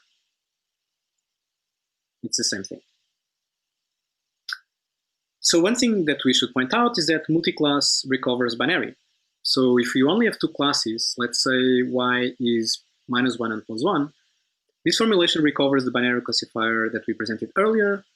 To see that this is true, let's write Y hats. For this case, it's again the class Y between these 2 that maximizes the dot product between Wy times phi of X plus By. And because there's only 2 possible labels, this is going to be +1 if the weight, the dot product, the score of the class +1 is larger than the score of the class -1. This can be written as the sign function of the difference between the weight of +1 minus the weight vector of -1, dot product with phi of X, plus the difference of the biases for the two classes, if we now call W to the difference vector, the vector that takes the difference between the two weight vectors for the two classes, and we call B to the bias that is the difference of these two biases, then we get exactly an expression with a sign function that is analogous to the one that we had before for binary classification. With the detail, which is we only use half of the parameters. So for binary classification, we don't need to have parameters W plus 1 and W minus 1 and B plus 1, B minus 1. We just need W and B that are half of the dimensions, so half of the parameters. All right, so and geometrically, this is what changes when you go from binary to multiclass. So as we saw before, in multi-class classification, the decision boundary is defined by the intersection of alpha spaces. In the binary case, this corresponds to a hyperplane classifier. So again, one thing that we need to point out is that just like before, it is common to omit the bias vector B, and in fact, we don't need it. We can omit it without losing any generality. And like before, this can be done by assuming that there is a constant feature phi 0 of x that is 1. So if you have such a feature, then the weight vector w y corresponding to this feature is going to be exactly corresponding to the bias vector b. So in other words, the first column of w that corresponds to this feature is going to replace the bias vector. And from now on, we are going to assume that for simplicity. So we're going to assume that there's always a constant feature, and we are going to omit the bias vector just to make notation clear. So one example of an algorithm that can be easily adapted to the multi-class case is the perceptron that we just saw. We can actually derive a similar mistake bound for this multi-class version of the perceptron. If the data is separable, it's guaranteed to find separating hyperplanes. It's a good exercise to do at home. It can be straightforwardly adapted from the proof that I had before. This is what the perceptron algorithm looks like for the multi-class case. So now we have, it's pretty much the same thing. So for every point, we are going to make a prediction by picking the class yi hat that maximizes the score using the current weight vector. And then if we don't do any mistake, we just do nothing. If there was a mistake, we are going to make two updates of the weight vector. One for the column corresponding to yi, the true class, for which we are going to sum the feature vector phi xi, and another correction for the column corresponding to our prediction yi hat, we are going to subtract the value of this feature. So the first one is going to increase the weight of the gold class. The second one is going to decrease the weight of the incorrect class. So very simple, very intuitive. And this finishes the perceptron. Let's move on now to naive Bayes. So with naive Bayes, we're going for a moment to forget linear classifiers and forget for a moment about parameter vectors. And let's reason a little bit about probabilities instead. So let's assume that our goal is to model the conditional probability of the output labels y given inputs x. So we want to model the probability of y given x. If we can define this distribution, then our classification becomes very simple. We just want to pick y hats that maximizes the probability of y given x. It's the most logical thing to do. Pick the class that is the most probable. So one way of modeling p of y given x is by using Bayes rule.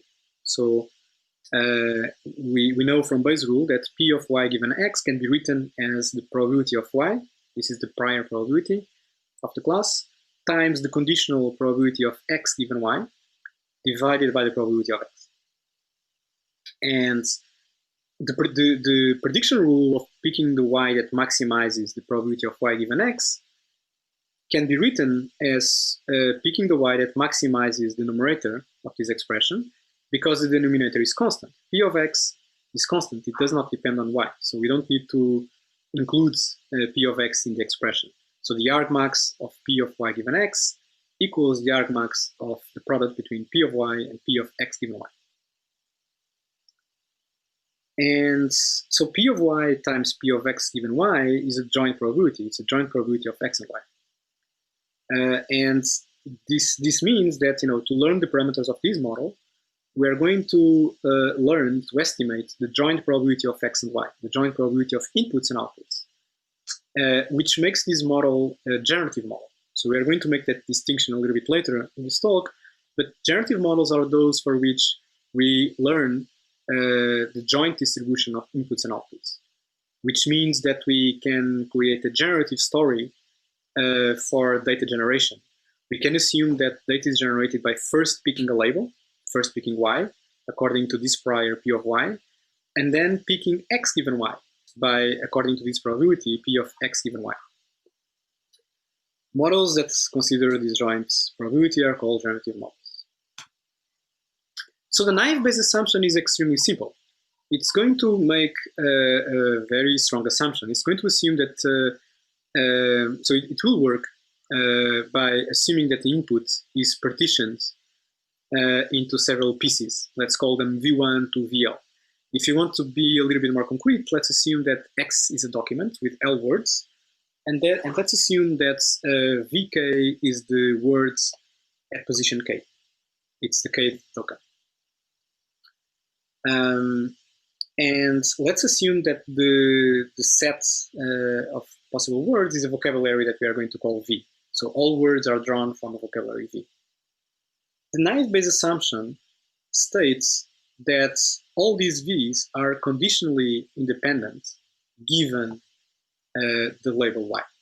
So in other words, the joint probability of V1 to VL given Y equals the product of the individual words VK given Y. Okay, so this does not mean that the words are all independent. They are all independent conditioned on the label.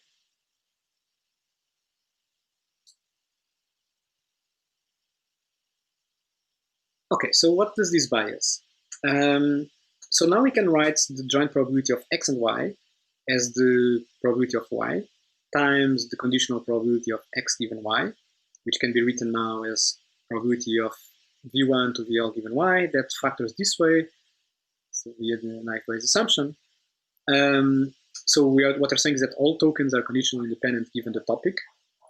And we're also assuming that the word order is not going to change the joint probability of P of x and y, because these products, by the commutativity of the products, if we change the order of the words in the document, this is not going to change our joint probability. So this is compatible with the back of words assumption. There is a small caveat in our description though. So we have assumed that the document has a fixed length L. Well, this is not realistic, right? So documents are not all the same length. So how can we deal with variable length? Well, in practice, this can be done very easily by introducing a distribution over the document length. We call it probability of the length of x. And this can be done by using a Poisson distribution for the length, in which case we can write the joint probability of x and y as the probability of the label y times the probability of the length times the probability of generating each word given y with as many terms as the length of the document. So this term, if you use a Poisson distribution for the length of the document, this term is constant in the sense that it's independent of y. So nothing is really changing in our procedure. So the posterior probability of y given x is the same as before. Okay, so what is the advantage of doing this naive-Bayes assumption? The big gain is that there is a huge reduction in the number of parameters. So if we haven't done any factorization assumption, how many parameters will be required for expressing the joint probability of v1 to vl given y? Let's think about that for a while.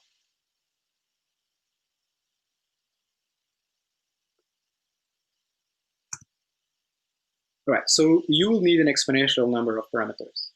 You will need to have a combination of parameters that takes into account all possible choices of words for each position from 1 to L. And we will need to have one parameter for every search possible sequence. So this will be a number of parameters that is vocabulary size raised to L exponentially. So it has an exponential dependency on the sequence length. So it can be daunting for large documents, or even for documents that are not of extremely small size. And how many parameters are necessary with naive Bayes? Only linear in the number of words in the vocabulary. So let's see exactly what are the parameters for naive Bayes. We need the prior probability for the labels. This is one parameter for each class.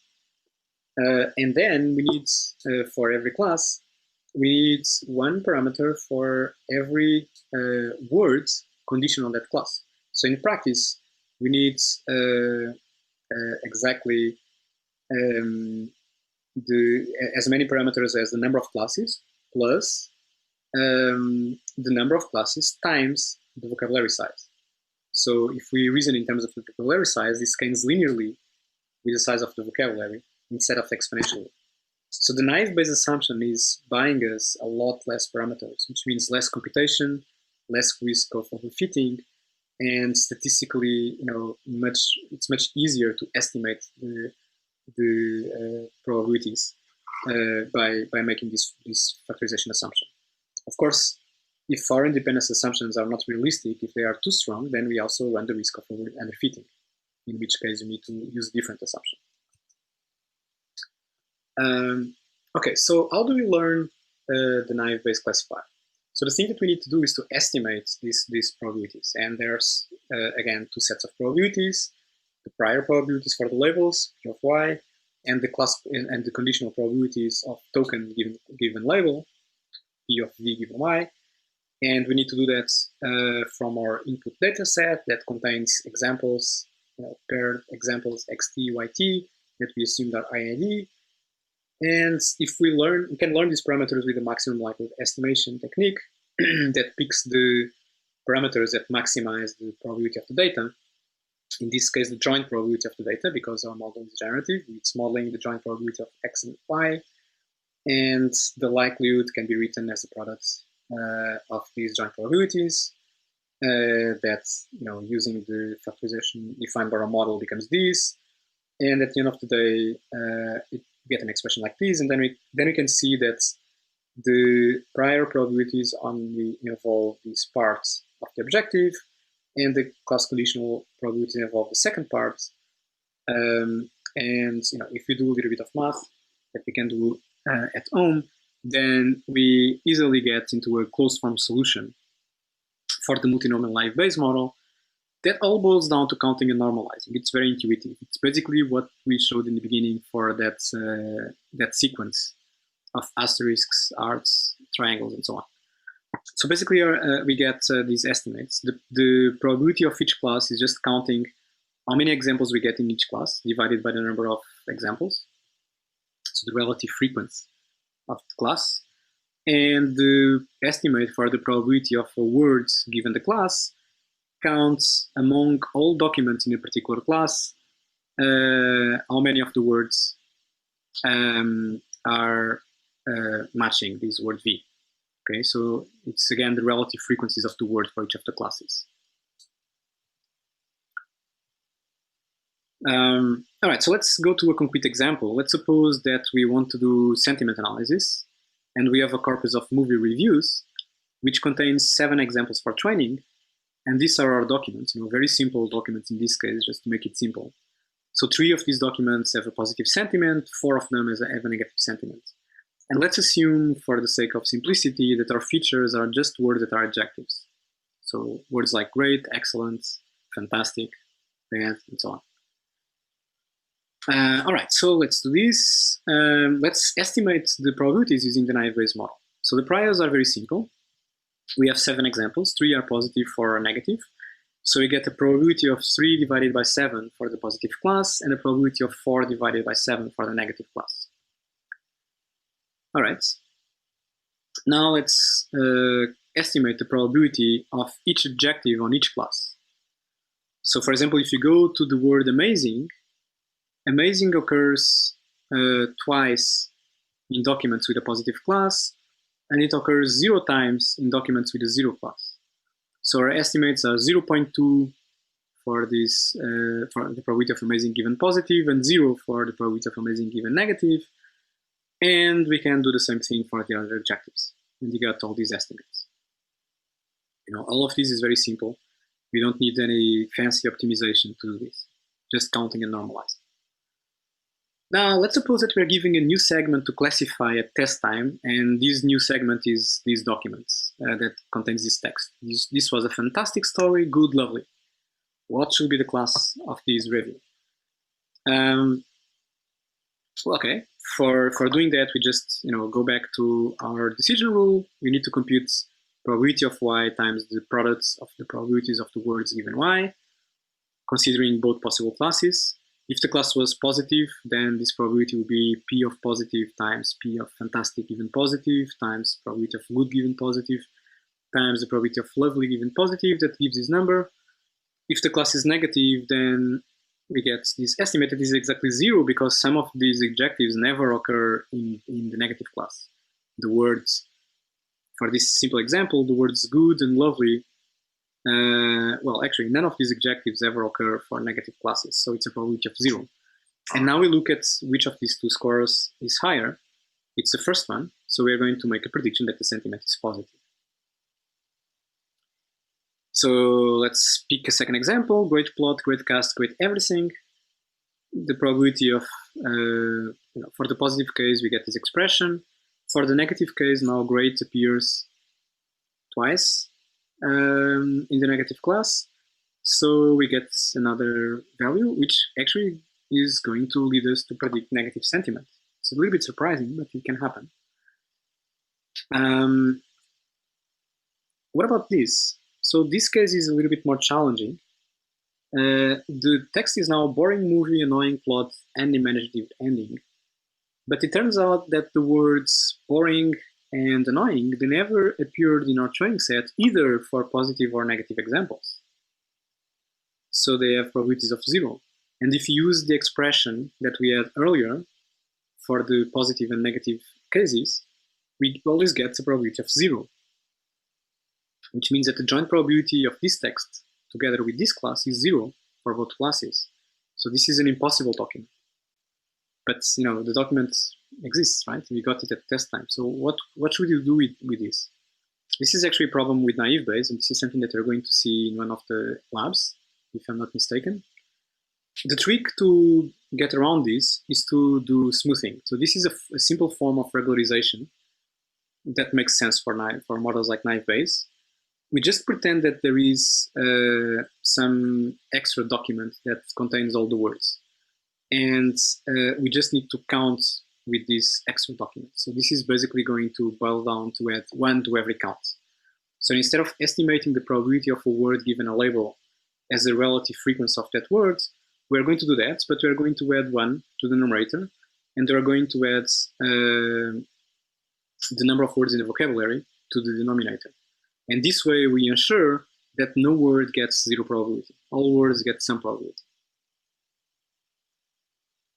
So if you do this for that problematic example that we just saw, we get a probability of 0.00004 for the positive class and 0.0001 for the negative class. So we're going to predict the sentiment of negative, which turns out to be correct. So this is called Laplace smoothing. And we're going to come back to this, I think, when Noah talks about even Markov models. So let's go to the final part, the final statement of this part, is showing that multinomial naive Bayes is a linear classifier, because this is what we were talking about. We were talking about linear classifiers. This can be again done with a one-slide proof. So if we take the prior probability of each label, P of y, and we take the logs of these probabilities, and we define it as by, the bias for that class. And if we define the weights for each word to be log of P of v given y, and the features, if the features are the number of times a word occurs in X, the number of words a word occurs in a document, then we can express the probability of y given x as first by replacing probabilities by log probabilities, and then by turning out products in, logarithms of products into sums of logarithms. We can turn this objective into a linear expression that involves these features phi of x multiplied or dot product with the weights for each of the labels plus the bias terms, and this recovers the expression that we had earlier for linear classifiers. All right, so generative models attempt to model inputs and outputs. This is what happens with naive Bayes. We defined a model, we define the way it factorizes, and then we learned the model parameters with the maximum likelihood estimate of the joint distribution. So the motivation for that is that the statistical model explains the generation of inputs and outputs together. And this is convenient because not only we can use the naive Bayes model to make predictions, but we can also use it to sample a document, to sample a new document from the multinomial naive Bayes model. How can we do that? It's very simple.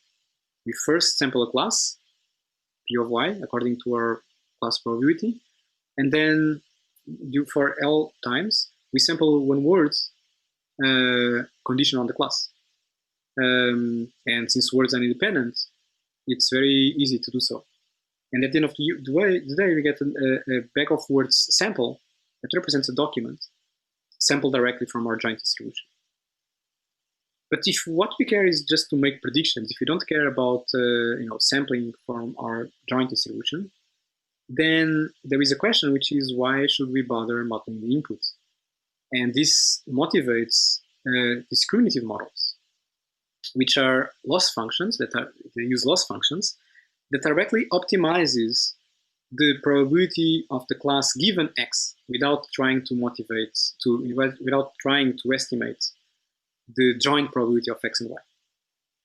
So they don't care about the way inputs are generated. Inputs are just given.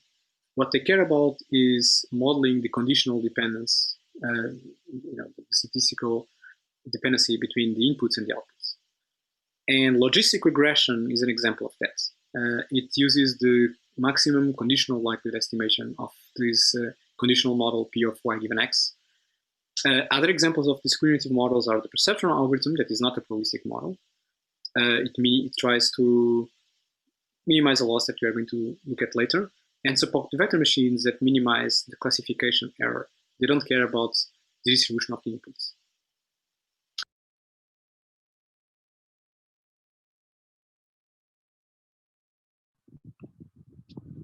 All right, so before the break, there's some time to tackle some questions. So there was a question by Kalvizi Lakshmanan. Can it be other than +1? I'm missing a little bit of context for this, so let me check which slides. So this might be one of the last slides, right?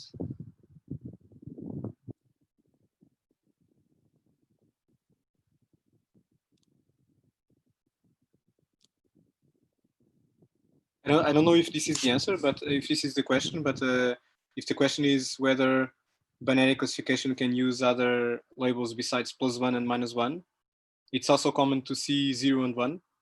It doesn't make any difference for the algorithms that you're using here. So here we are using +1 and -1 just for convenience. You can always map two classes to these labels, and the mathematical expressions will get simpler. For Laplace smoothing. Okay. Yes, it can be other than +1. That's a great point. You can actually regard it as an hyperparameter. Someone was asking that question just now. So we can control how much Laplace smoothing you had, which you can interpret as regularizing your naive Bayes model. As you add more smoothing, you are regularizing more. This is actually something that that I think you are going to experiment with today in the labs. So there is one exercise where we tune your naive Bayes model by trying out different values of Laplace smoothing. So there was another question by Shakil. Don't you think that you'll generate the same word again and again if we use the MLE? how to avoid that. I'm not sure I got this question. Shakil, do you want to reformulate the question? I don't understand. Generate the same words in which sense? I'm going to jump to the other question while you reformulate this one. So the other one by Gam Reich is a general question out of curiosity. Could we consider a regression problem as a logistic regression problem with a lot of discrete values in the outputs, in the sense that we discretize the continuous output range and we solve it as a multi-class classification problem? If it's possible, is there any advantage in doing so in terms of computational complexity? It's possible to map from regression to classification by discretizing the values. In particular, if you have knowledge about the range of your continuous values, so you can map them to bins. The thing that you lose by doing that is that you lose the order of the bins. So, for example, if you're in your example, you suggested predicting pricing of houses. So if you map it to 5 bins, so now you have 5 classes, 1, 2, 3, 4, 5. But there is nothing, if you treat it as a classification problem, there is nothing that tells you that the bin 1 and bin 2 are next to each other. So the loss function will penalize you predicting bin 5 when it was bin 1, the same way as if you assign bin 2 when the ground truth was bin 1. There are ways of addressing that, and there are loss functions that are discrete that preserve this ranking, but we're not going to cover this here. So there was another question by Mohamed Amin Belabes. When we sample a document using the naive Bayes model, is the resulting document just adjectives? Okay, so this is for generating the model. And is it just randomly sampling adjectives? It has seen in the other examples giving a label. So one thing that I want to clarify is that in this example, with naive Bayes, where we use adjectives as the features, this was just, the goal was just to make the math simpler, because you don't have lots of products of probabilities. But in practice, most frequently people don't use just adjectives. They use all the words in the document. Sometimes they exclude stop words, words that are very frequent, but they don't resort only to adjectives, because even other words can be highly informative. But if we use this exact model and we use the naive Bayes model to sample, to generate the document, which is something that we didn't cover here.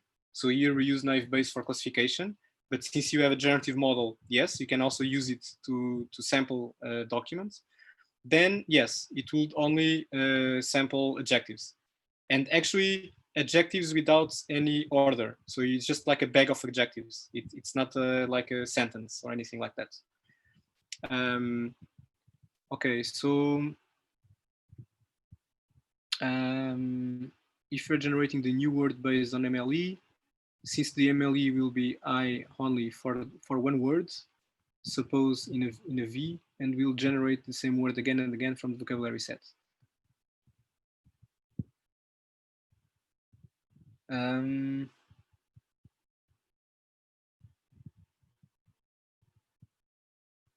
So MLE is a method to estimate the model parameters.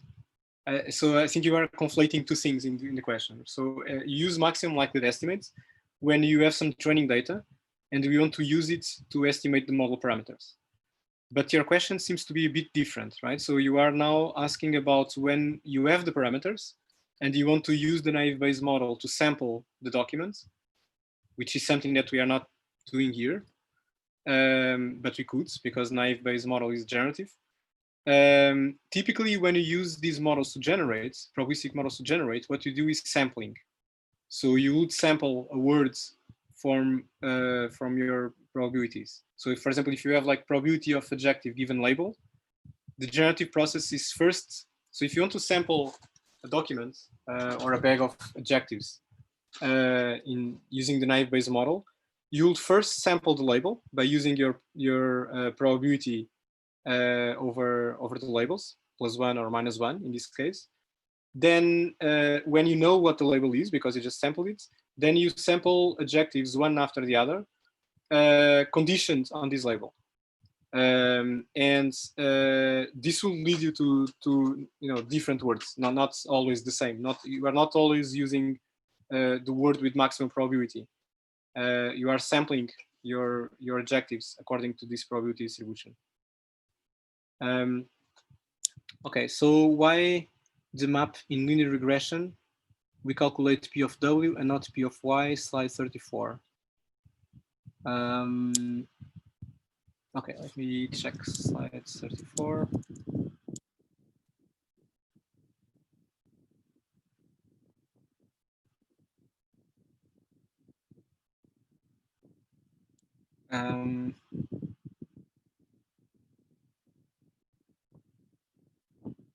Let me share my screen, it's just easier.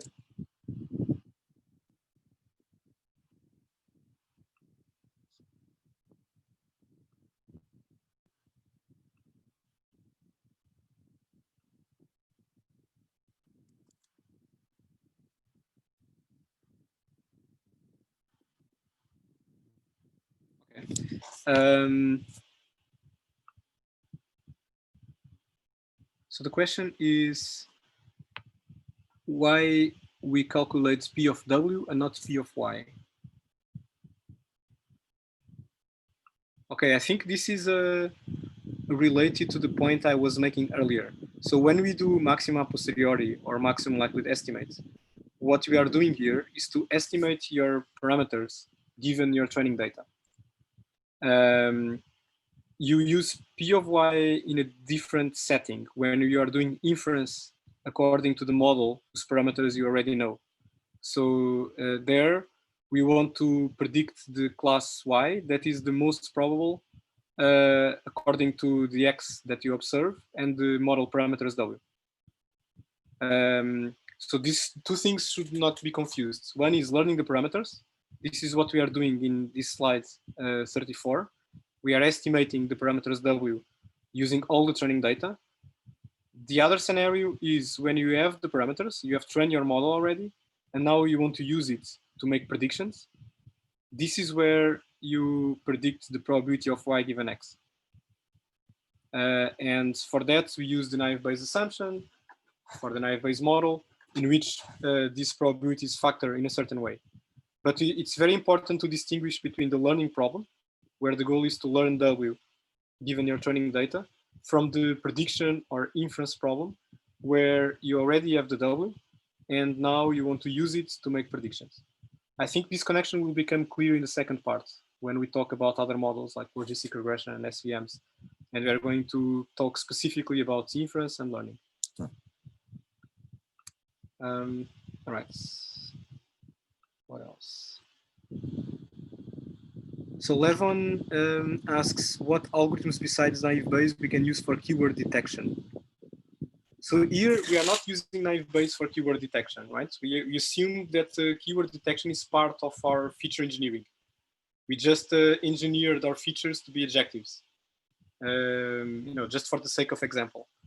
And I assume that there is some way in which we identify the adjectives in the sentence, and we use them, you plug them as features in the naive Bayes model. And there are many possibilities for extracting keywords. I would say that those things are related to designing the features, which is kind of in one of the earliest slides in the talk when we were talking about I was talking about feature representation. Okay, can we use naive Bayes for regression prediction? Is it advisable? So naive Bayes for regression prediction is, I don't see a straightforward way of using it, because so naive Bayes uses the assumption that your features are conditionally independent given the output. And in the example that I was covering here with classification, you assume that you had a finite number of classes. And the claim, the naive Bayes assumption says that your features are conditionally independent given each of these classes in this finite set. In regression, it's different because now your targets are continuous. Okay, I will think about it to see if this relates to anything that we know about in the context of regression. but usually, naive Bayes are used in the context of classification and not regression. I think this is it. There's no more questions, so let's do a small break. Let me stop sharing my screen.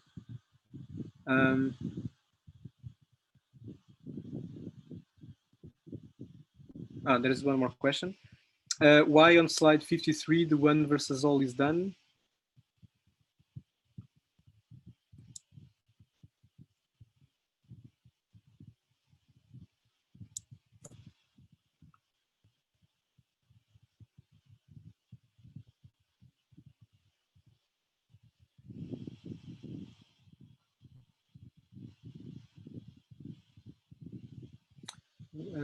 Which one versus all?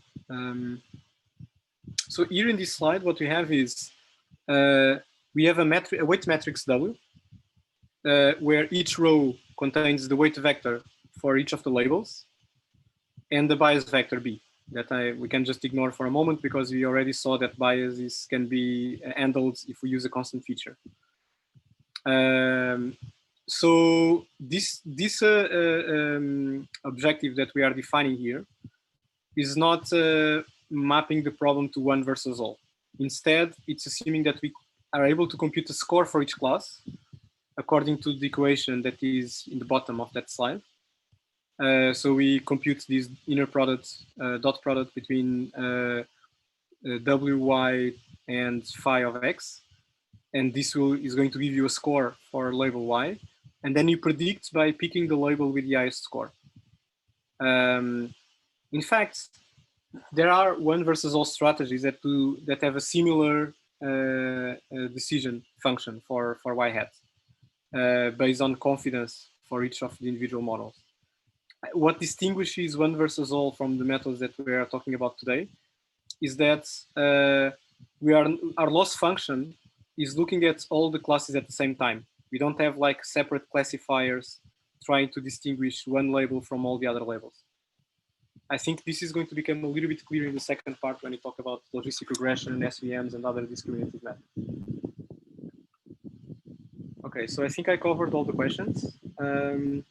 So we are going to go to the coffee break now. And well, it's going to be a very short coffee break because we are a little bit delayed.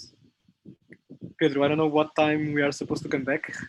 Yeah, I'm suggesting for us to have a 10 minutes coffee break so we can come back 11:20. So give us 10, 20, 12 minutes for the break. Okay, see you in 12 minutes.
All right, so welcome back to the second part.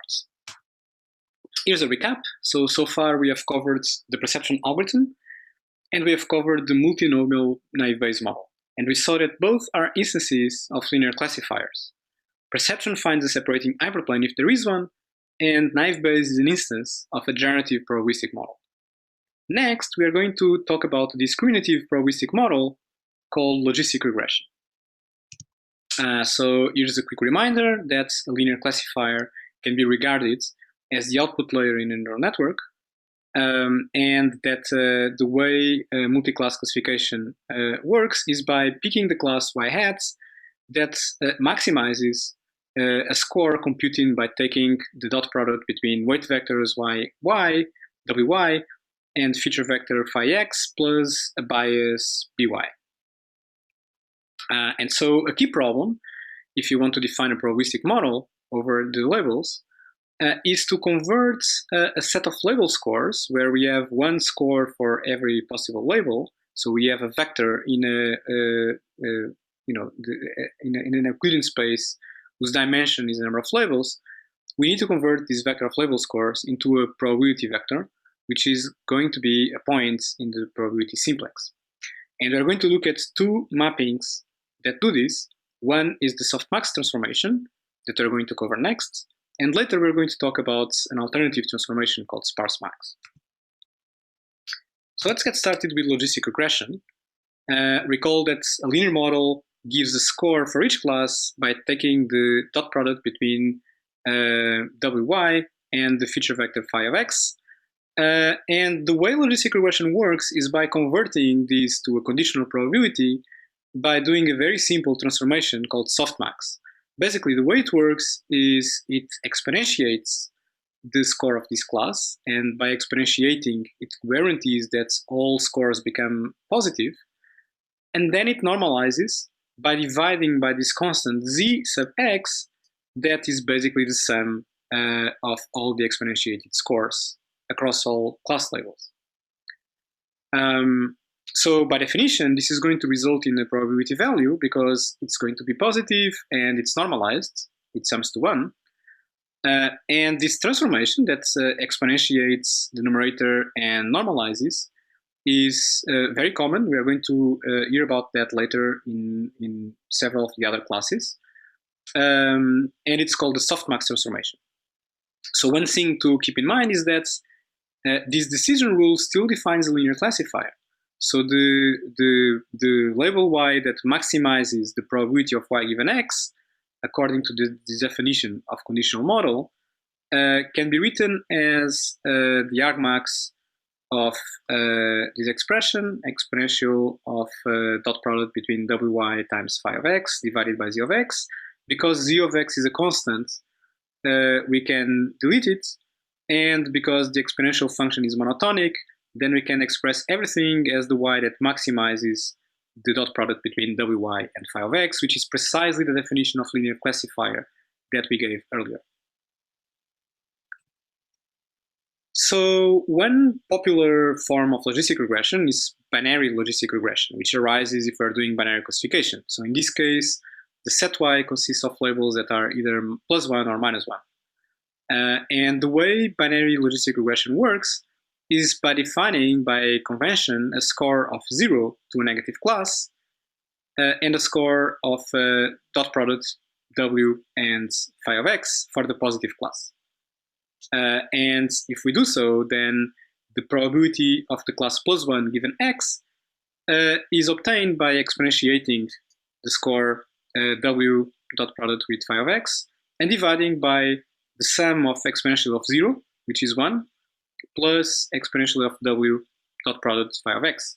So we get this expression by dividing both terms by exponential of w dot product phi of x.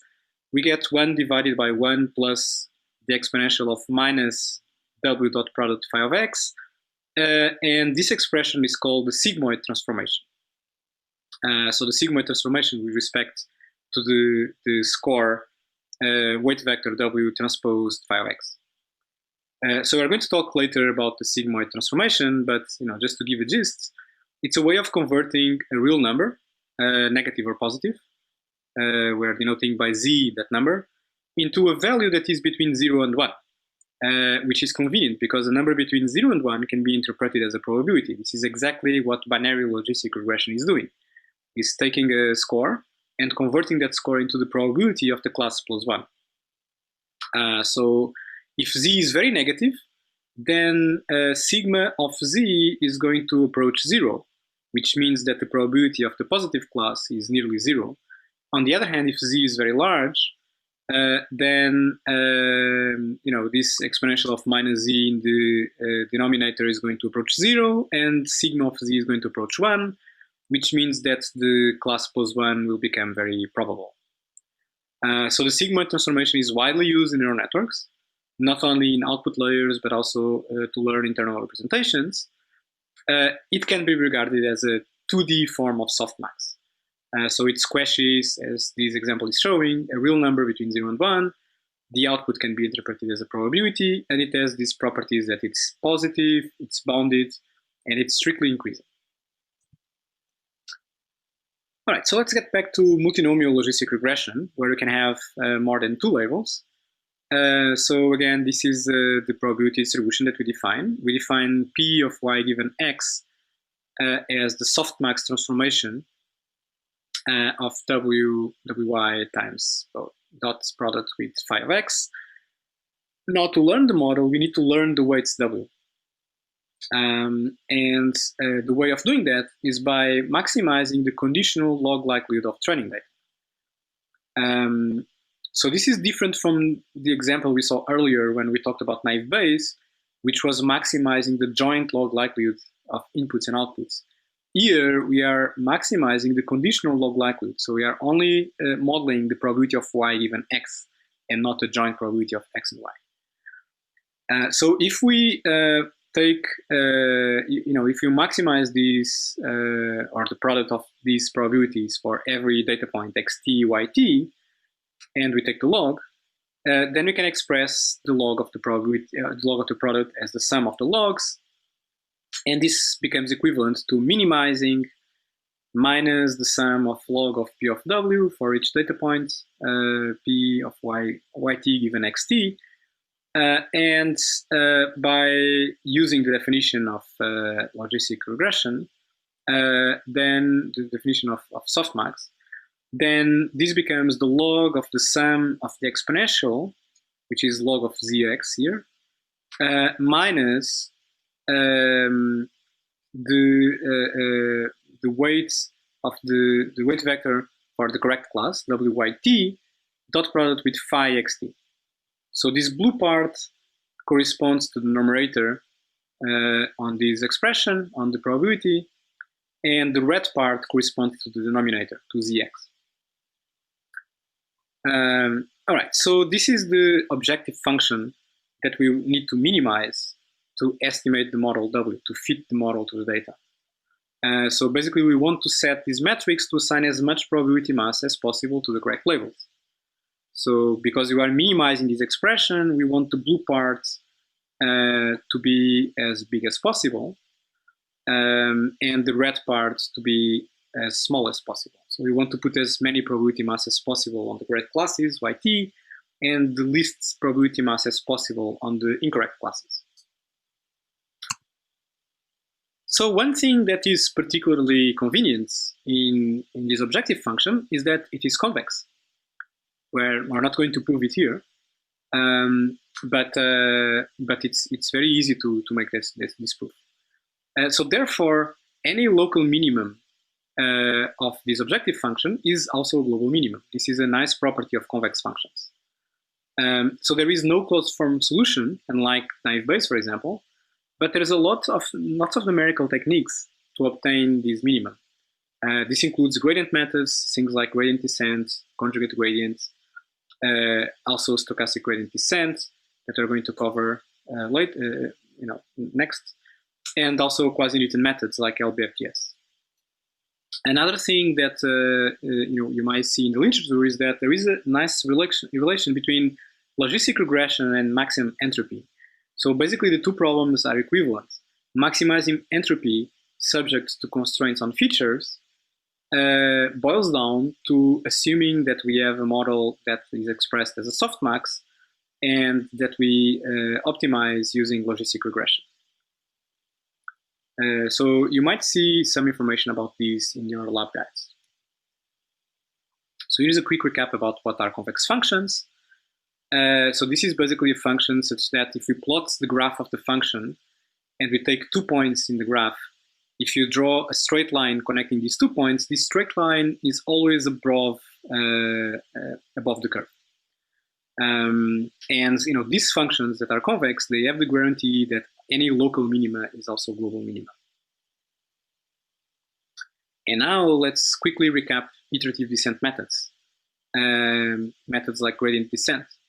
So the goal is to find a minimum of these functions, and the way they work is by proceeding in small steps that go in the optimal direction until they meet a stopping criterion. In the case of gradient descent, these updates are of this form. So the update for a new point xk plus 1 takes the previous point xk and proceeds in the direction of the negative gradient. So it takes a step size at eta k times the value of the gradient of the function f on the point xk. And by a suitable choice of step size, there are guarantees that will eventually converge to the global optimum if the function f is convex. Okay, so let's get back to logistic regression. Recall that this is how our loss function looks like. So it's a log sum exp of the scores wy prime dot product with phi of x for every class score y prime. This sum is overall possible classes. And then in these blue parts, we have the score of the correct class that we are denoting just by y. And we want to find the w that minimizes this, the sum of these losses. And to find that minimizer, we are going to start by setting all the weights to 0, just like we did in the perceptron algorithm in the beginning of the class. And then we are going to iterate until convergence by applying gradient updates. So at iteration k, we are going to take our estimates wk and subtract eta k, step size, times the gradient of this loss with respect to w. And because the gradient of the sum is the sum of the gradients, then we can write it as wk minus eta k times the sum of the gradient of the loss for a single term with respect to w. All right. So it turns out that gradient descent works. It has guarantees that you will eventually find global optimum, but it can take a while to get there. In particular, if you have a very large data set, if you look at the expression that we have, we need to go to make a full pass over the entraining data set to compute all these gradients and then sum them all together. And only after having done so, we can compute one update of the weights. So this means that we can only update the model after seeing the entire training data, which is very, very expensive, right? So if you have a very large data set, we need to, before doing anything in the model, we need to visit every example in the data set. So a better strategy is stochastic gradient descent that does not require to compute gradients based on the entire training set, but instead it does a Monte Carlo approximation of these gradients by picking a single example. So the way it works is as follows. It also starts by initializing the weights to 0, and then it iterates until convergence by picking a point randomly, a point xt, yt, and then it updates the weight matrix w by subtracting, again, a step size, eta k, times the gradient of the loss only with respect to that point, not the loss for the entire data set, but the loss only with respect to a single point. So in other words, it approximates the true gradient, which is a big summation over the entire training set. It approximates that by a noisy, unbiased gradient based on a single sample. The reason why it's unbiased is that if we pick these points randomly, uniformly across all data sets, the expectation of these gradients equals the true gradient. So there are variants in between stochastic gradient descent and gradient descent, and we are going to talk about some of them in other classes. They're actually quite popular in training of neural networks. They're usually called mini batches. We define a batch with a few training examples, typically much less than the size of your training set. And then you use this mini batch to compute your gradients. All these variants are guaranteed to find the optimal W if your objective function is convex. Okay, so for this to work, we need to compute the gradients of the loss with respect to W, where again the loss has this form, log of sum of exp of the class scores minus the score of the correct class. And in order to compute these gradients, we first need to remind a few formulas. So the first one is the formula for taking the gradient of the log of a function. So this can be written as 1 divided by the function times the gradient of the function. And the second formula is the gradient of the exponential, can be written as the exponential times the gradient of the function. And we are also going to denote the one-hot vector representation of a class Y, so a vector that has zeros everywhere except in the slots in the index corresponding to class Y. We are going to denote it by EY. Okay, so now let's do a little bit of math to compute these gradients. So the gradient of the loss that we are interested in can be written as the gradient of log sum exp minus the score. Again, we use red to denote the denominator in logistic regression, and the blue part to denote the score of the correct class that is part of the numerator. This is the log, this is the gradient of difference between functions, so we can split between difference. You can split it in the difference of two gradients, the gradient of the red part minus the gradient of the blue part. Now the gradient of the blue part is very easy. The gradient of the score of the correct class with respect to W can be written as the product between the one-hot vector that indicates the correct class, UI, and the feature vector phi of x transpose. So the result that has the same dimension as W, and that is basically 0 everywhere except in the row corresponding to the correct class Y, where it's going to contain the feature vector phi of x transpose. And the gradient of the left part, we have a log here. So the gradient of the log is 1 divided by the argument of the log, that is a sum of exponentials, times the gradient of the function inside the log. Because there's a sum, we can write it as a sum of the gradient of exponentials. Next, we just note that this summation is what we defined earlier as z sub x, and the gradient of the exponential function equals the exponential times the gradient of what's inside the exponential.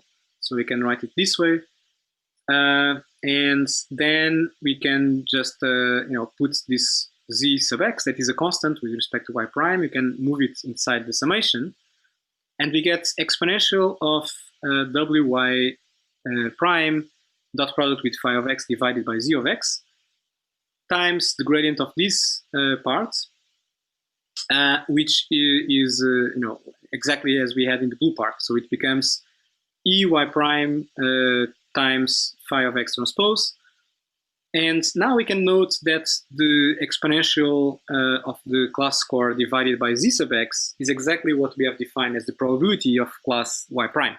So we can just write it as sum over y prime of probability of y prime given x according to the model W times this cross product between the one-hot indicator vector of y prime times phi of x transpose minus ey, where y is the correct label, times phi of x transpose.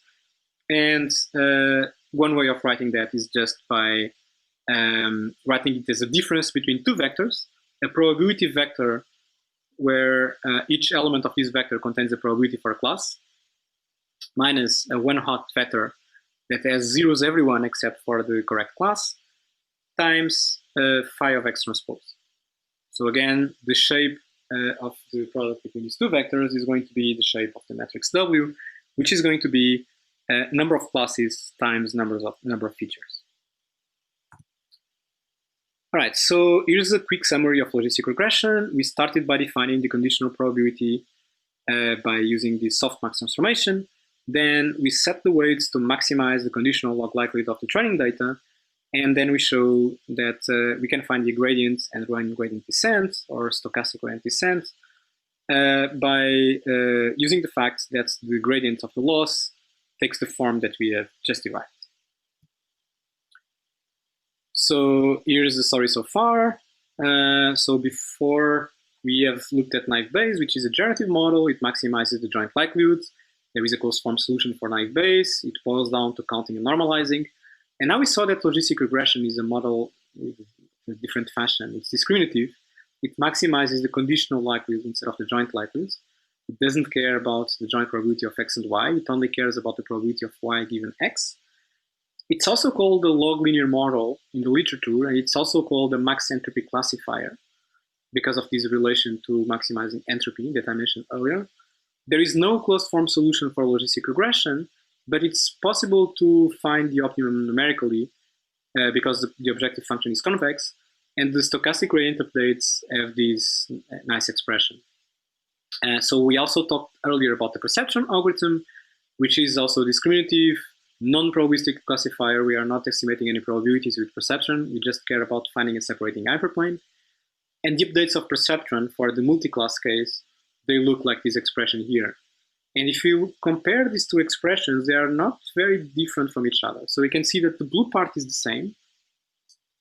If you forget a little bit about this step size, let's just pretend that the step size is 1. The blue part in stochastic gradient descent for logistic regression is exactly like the blue part in Perceptron. So we are making a step, we are updating the weighted vector in the direction of the correct feature vector. And the red part is different. So in the case of Perceptron, we have something that uses the prediction of the perception, the predicted label y hats. In the case of logistic regression, we use the model probabilities, the probabilities of each class according to the model instead of a one-hot prediction. But they are similar. In one case, we use a one-hot prediction. In the other case, we use probabilities according to the model for all labels. We are going to get back to this topic later on after talking about suboptimal machines. Okay, so let's now think about perception. So in perception, we were trying to find a separating hyperplane, and we were fine with any separating hyperplane that we can find. We are not trying for the best possible separating hyperplane, and we saw that perception has a guarantee of finding one separating hyperplane. But now let's suppose that we want to find the best possible separating hyperplane, in particular the one that maximizes the margin, and we're going to be a little bit more precise about that in a while. So for a training set D, recall that we have defined the margin. So we defined it for the binary classification case, but there's also an extension that works for the multi-class classification case. We can define the margin of a weight matrix W as the smallest gamma, where gamma is a positive scalar, the smallest gamma such that the score of the correct class, for example xt, minus the score of any other class, y prime, is bigger than or equal to gamma. So here, this y prime should exclude the correct class yt. Okay, so this is we are looking for the gamma that holds in this expression for every training instance xt yt in the training data, and any possible competing class y prime. So geometrically, this is what the margin means. So this is for the binary case, but the idea for multi-class classification is similar. The value of the margin can be regarded as how far is the separating hyperplane from the closest possible point in either of the classes. So it's represented by the distance between this separating hyperplane and these dashed lines next to it. So this is the thing that we want to maximize. So intuitively, maximizing margin makes sense. And it's possible to show there's a lot of work in the literature on statistical learning that shows that you can find bounds on the generalization error to unseen test data in terms that are proportional to the inverse of the margin. So the bigger the margin, the lower we can expect the generalization error to be. So the perceptron, we saw that if the training set is separable, then the perceptron will find a separating hyperplane, but it doesn't pick the one that maximizes the margin. So now we're going to talk about pocket vector machines, which is a model designed to pick the separating hyperplane that maximizes this margin. All right, let's see how it looks like. So again, let's denote margin by gamma, and we can formulate the problem of maximizing margin as find u. So I'm now using the letter U to denote the weights of the classifier for a reason that is going to be clear in the next slide. So we want to pick the classifier U, and we are restricting the norm of the classifier to 1, which I'm also going to explain in a minute, that maximizes the margin gamma, and the constraint is that the score of the true class minus the score of any other class needs to be greater than or equal to gamma. This is what margin means. This needs to happen for every inputs-output pair and any competing points y prime. So this solution to this problem is still going to ensure a separating hyperplane if there is one, just like the perceptron. And this is due to the hard constraint that we are imposing here.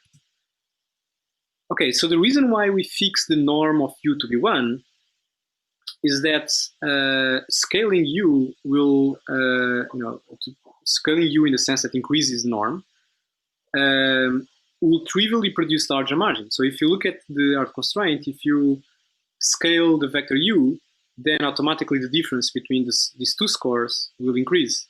But it doesn't mean that you are making anything different, So if you are scaling our classifier, the decisions that the classifier is going to produce are still going to be the same. So the right way of doing this is to assume that we are fixing the norm of the classifiers. This is something to the definition of margin that we gave when we introduced the Perceptron Algorithm. Now we're going to show that maximizing margin can relate to the problem of minimizing the norm of the vector W.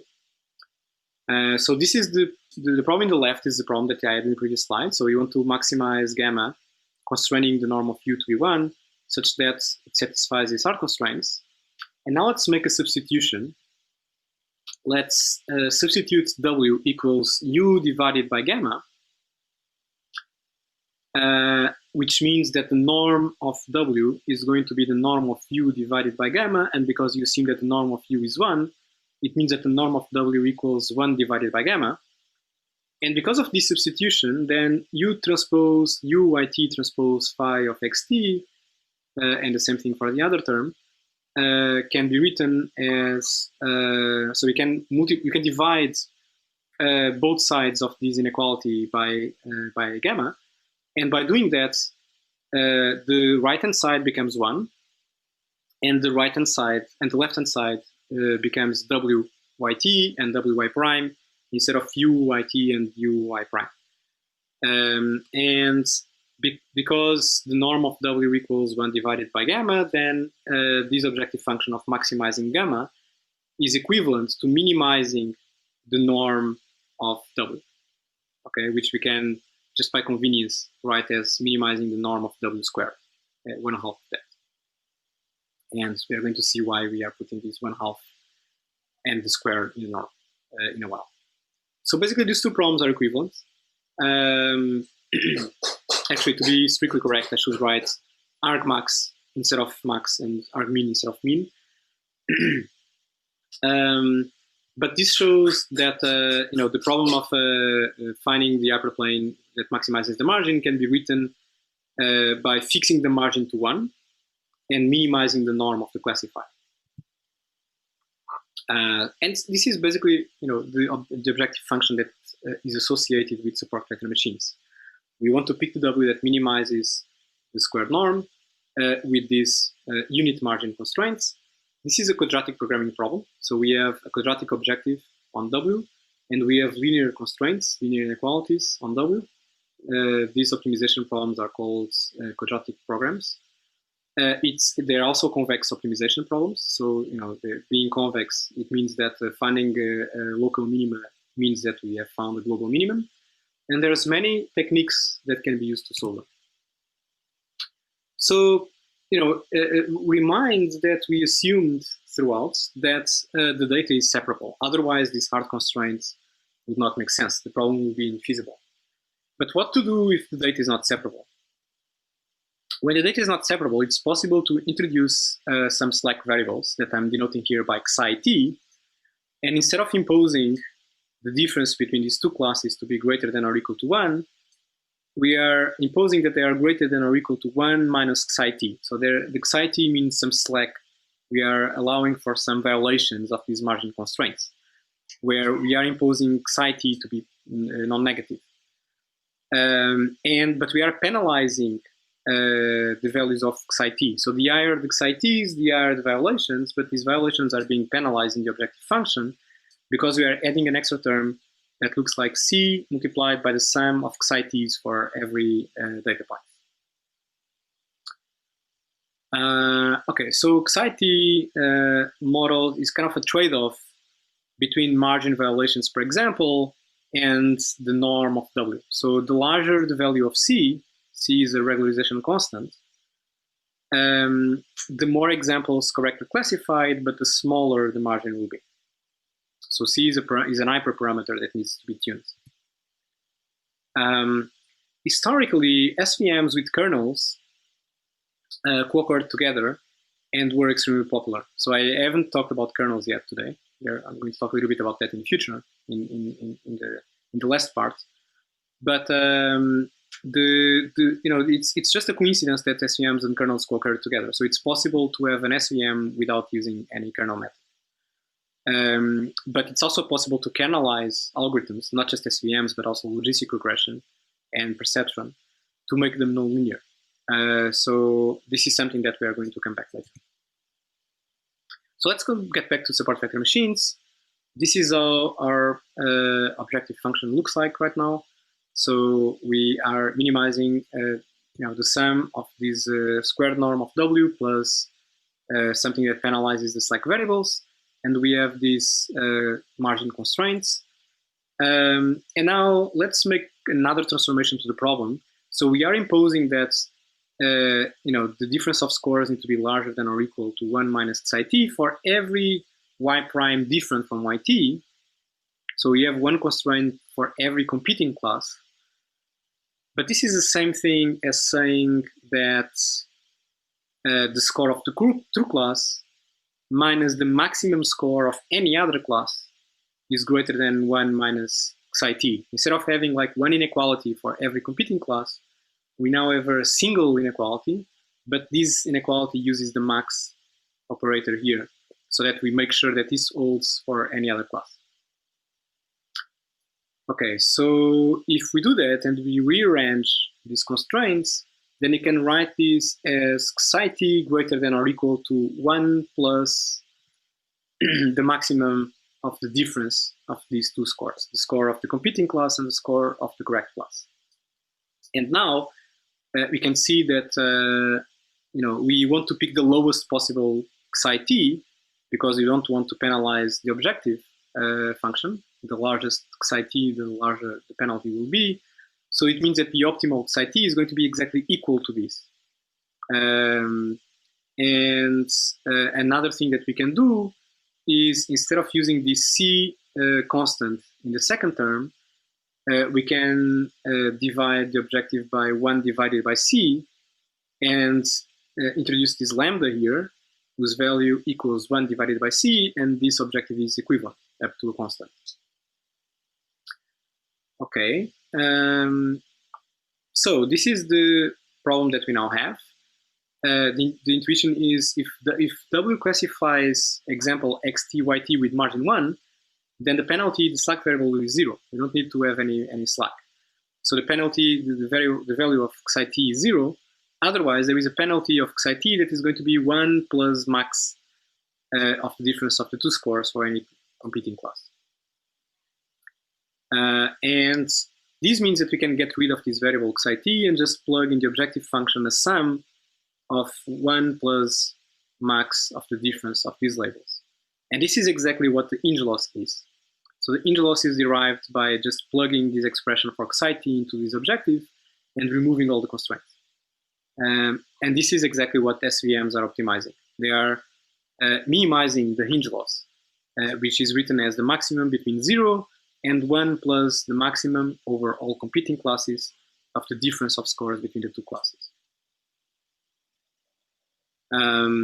So in other words, just in the same slide, so that it becomes clear, the problem that we had earlier, which was this, is equivalent to writing it as minimizing the sum of the hinge losses for every example plus lambda divided by 2 norm of W squared.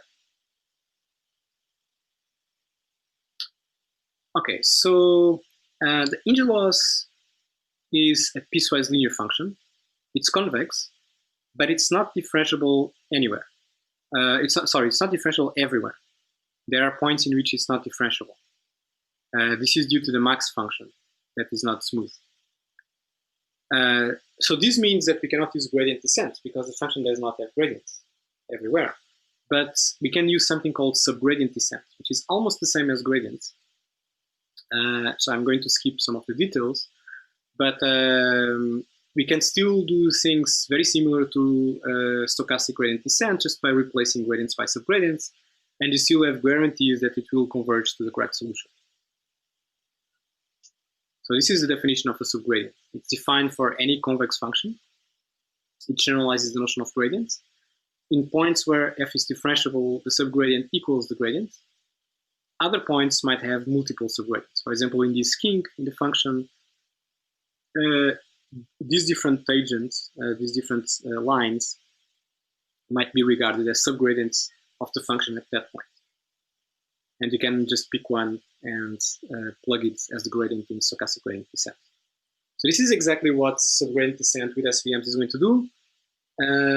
So it's possible to write a subgradient of the hinge loss by, so again, I'm skipping the derivation, but it's possible to pick it by defining it through this expression. So it's going to be indicator vector of the label y hat times phi of x transpose minus the indicator vector of the true label times phi of x transpose, where y hat is now the label that maximizes this expression in the hinge loss. So it's the most unfavorable label, let's say. So the one that maximizes the sum of the scores plus the value of 1,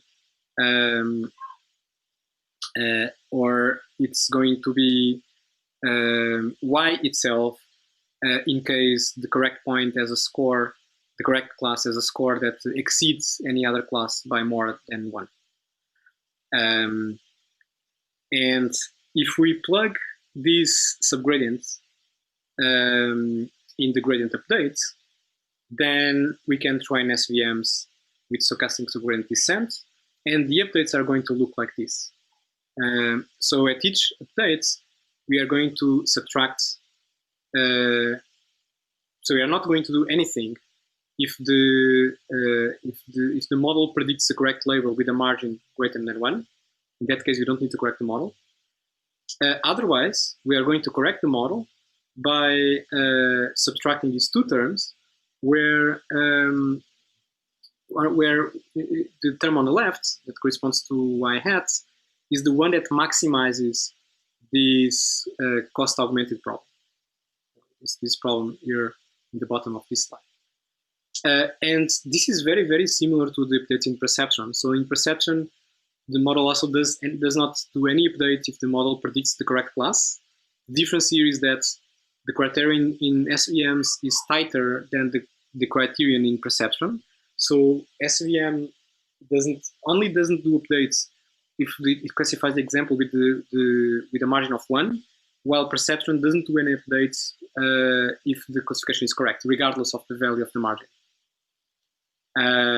So SVM is more aggressive than Perceptron in that sense. And the updates in Perceptron are also the difference of these two terms. The only difference is that while Perceptron uses y hat, that is the prediction of the model, just by looking at the class with the highest score. In the case of SVMs, it adds a value of 1 to all the wrong classes and compares that with the score of the correct class. That is the only difference. So we can regard Perceptron as some sort of SGD with no margin in JAWS.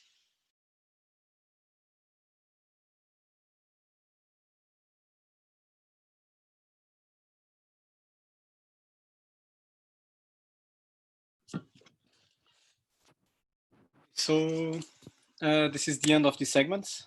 There's another segment, and then that's it. There's no open questions right now, unless people post any questions. We can just move on to the last one.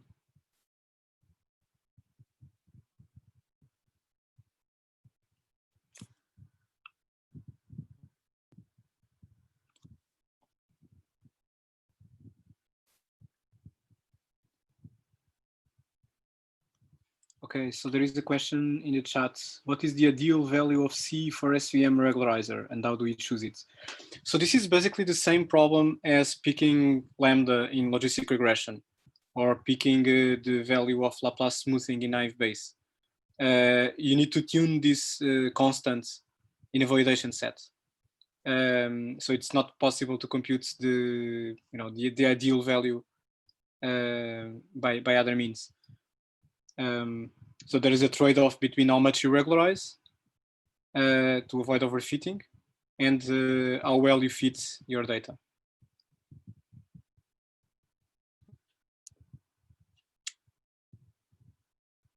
All right, so I think we can move on to the last segment. This will be another half an hour, and then we can have Q&A again in the end.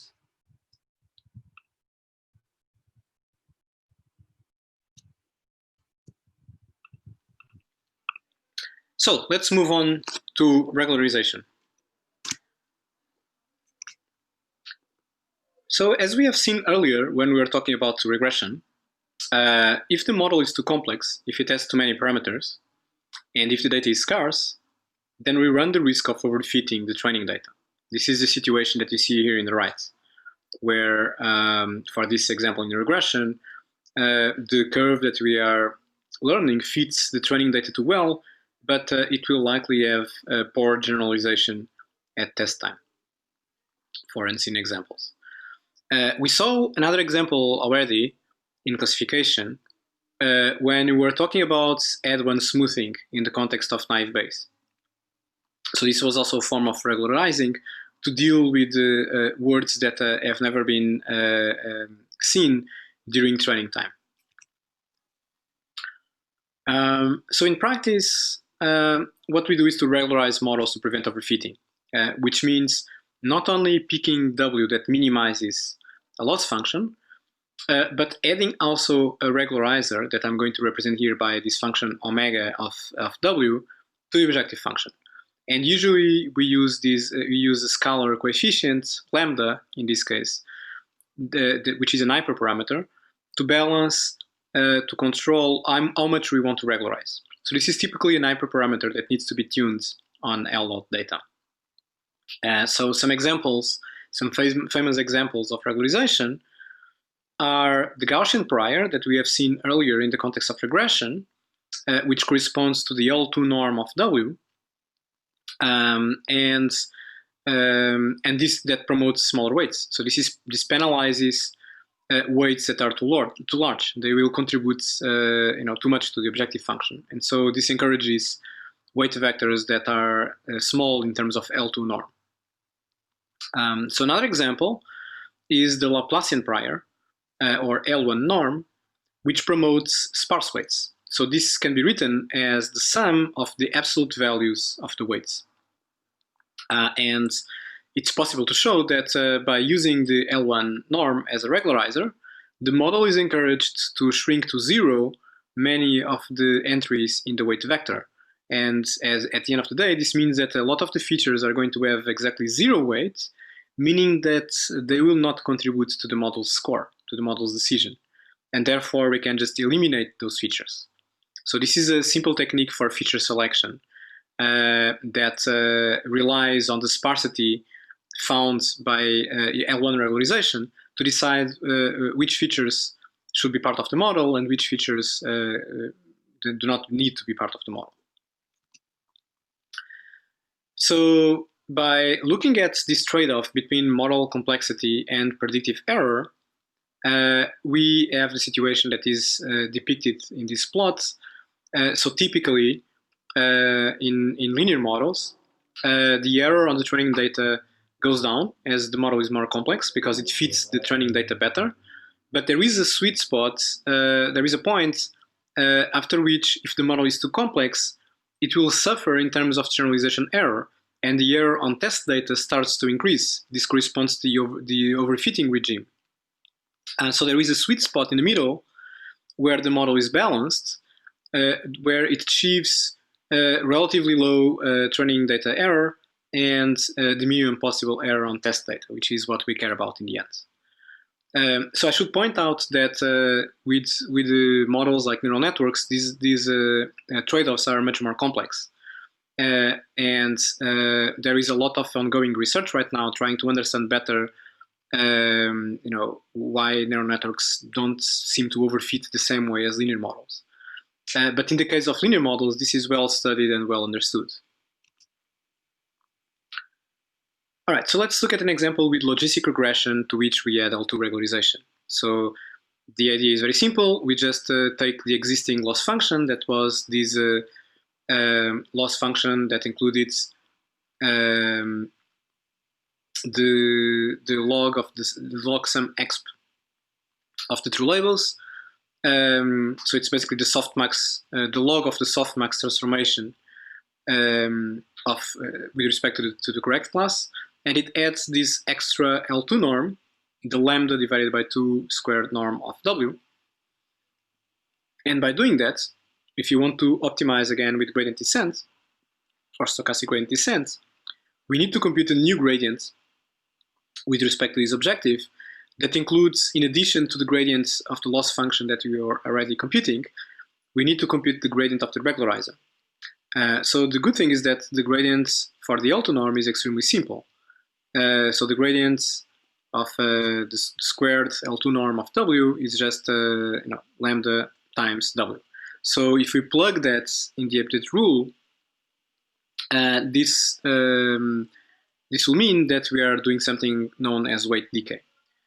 So in the case of support vector machines, the L2 regularization is already happening. So realize that when we convert it from a problem of maximizing the margin to minimizing the norm, this made the L2 norm of W appear in the objective function. And this acts exactly as the regularization in support vector machines when we need to balance the amount of margin violations using the slack variables that corresponds to the hinge loss, and the L2 norm that corresponds to minimizing the margin. So the L2 regularization happens by design in this hinge loss formulation. So here's a comparison between SVMs and logistic regressions in terms of the objective function that is minimized. So we can regard both as having the same L2 regularizer. So here I'm denoting L2 regularized logistic loss. And the loss function differs in which, for logistic regression, we have these minus of the log of the softmax for the correct label, while for SVMs, we have this hinge loss that involves taking a max between 0 and 1 plus the class with the maximum score minus the score of the correct class. So this is what's about regularizers. Regarding the loss function, which loss function should we pick? So let's suppose that we have a practical problem. And we have all these different classifiers that I talked about today. Which one should we pick? So in practice, the loss function should match as much as possible the metric that we want to optimize at test time. It should be well behaved, meaning continuous, maybe smooth, in order to be amenable to optimization. So which rules out the zero-one loss that is not tractable to optimize directly. So some examples of loss function includes the squared loss that is used in regression that we saw earlier, the negative log likelihoods or cross entropy that is used in logistic regression, the hinge loss used in sub-box vector machines, and next we're going to talk about one more called the sparse max loss that can be used for multi-class and for multi-label classification. So before talking about sparse max, let's just recap that the main problem that we also have in logistic regression is how to map from a set of label scores. So we have vectors whose dimensionality is the number of classes, where each class can receive a positive or negative score, and you want to map that into a probability vector over the space of classes. So we want to map that into a point in the probability simplex. Softmax does that by exponentiating the label scores and normalizing. We are next going to look at another example called sparse-max. So this is what softmax does that we saw earlier. If we have a vector z in the Euclidean space, one score for every class, the softmax of z boils down to exponentiating each component of z and normalizing by dividing by the sum of all the exponentials. As a result, because the exponential function is strictly positive, the probabilities that we obtain with softmax are also strictly positive. We never get the probability of 0 for any class. And it sums to 1 by design because you are normalizing. So the fact that the probabilities are always positive means that the resulting distribution has full support. So every label gets some probability. It could be small, but there is some probability. Which could be a disadvantage if we are working in an application where a sparse probability distribution is desired. For example, an application that involves thousands or tens of thousands of labels, which arises, for example, in natural language generation problems, where we want to generate words out of a large vocabulary. So a common workaround with softmax is to thresholds these probabilities and truncating and then renormalizing the entire thing so that they can still be valid probability distributions. So one alternative to use the sparse max distribution that was proposed in our group in 2016 in an ICML paper, which are defined in a different way than softmax. So instead of exponentiating z and normalizing, we define the sparse max transformation as the Euclidean projection of z onto the space of probability distributions, the probability simplex. These projections, these Euclidean projections, are likely to hit the boundary of the simplex, in which case the resulting sparse max of z becomes a sparse vector, and this is where the name comes from. So to better see why this happens, let's suppose that I'm holding a simplex right here, and your point z is somewhere over there. As your point z moves further and further away, the chance that when it projects to this simplex is going to hit a corner or a boundary point is going to increase. And this is why there is a tendency of these Euclidean projections to hit a boundary or a corner of the simplex. So in addition, even though it's defined in a, at least at first sight, in a very different way than softmax, it turns out that it's more similar than we might think about at first sight. So it retains many of the properties of softmax, like differentiability. So sparse-max is also almost everywhere differentiable. Having in addition this ability of producing sparse distributions that can be convenient in some problems. So you don't need to have this artificial truncation. This already gives you zero probability to irrelevant classes. So the algorithm to actually compute this sparse max transformation is a little bit more complicated than softmax, which just exponentiates and normalizes. In the case of sparse max, we need to do certain operations, for example, sorting the scores of the labels, and then computing what is the splitting point, what is the value below which a certain class is going to get zero probability. But there's efficient linear time algorithms, both for evaluating the function and for computing gradients with respect to this transformation. And if you are interested in details, you can take a look at the paper. So this is just a gist of what sparse max in closed form looks like. It's basically going to take our scores z. It's going to subtract a constant that I'm going to denote here by tau, and this tau needs to be found algorithmically. And if the subtraction of tau from z leads to a negative number, this is going to be truncated to 0. And the value of tau is chosen such that the sum of all these transformations equals 1. But instead of being an arbitrary truncation, it's a truncation that is kind of guaranteed to lead to the solution of that Euclidean projection into the onto the simplex, the probability simplex. Just to give you a gist in 2 dimensions, so in 2 dimensions, softmax, as we saw earlier, is equivalent to the binary sigmoid function that has this sigmoid shape. It's the dashed blue line here between 0 and 1. In 2D, sparse-max has similar asymptotics, but it's a hard version of the sigmoid. It's a piecewise linear function that saturates exactly. So if t is less than -1, the sparse-max becomes 0. If t is larger than 1, t is the score here, then this is going to become exactly 1. And if we go to 3D, it's something similar. So, again, the asymptotics of sparse-max are similar to the asymptotics of softmax, but this is going to saturate. And this saturation is exactly what explains sparsity.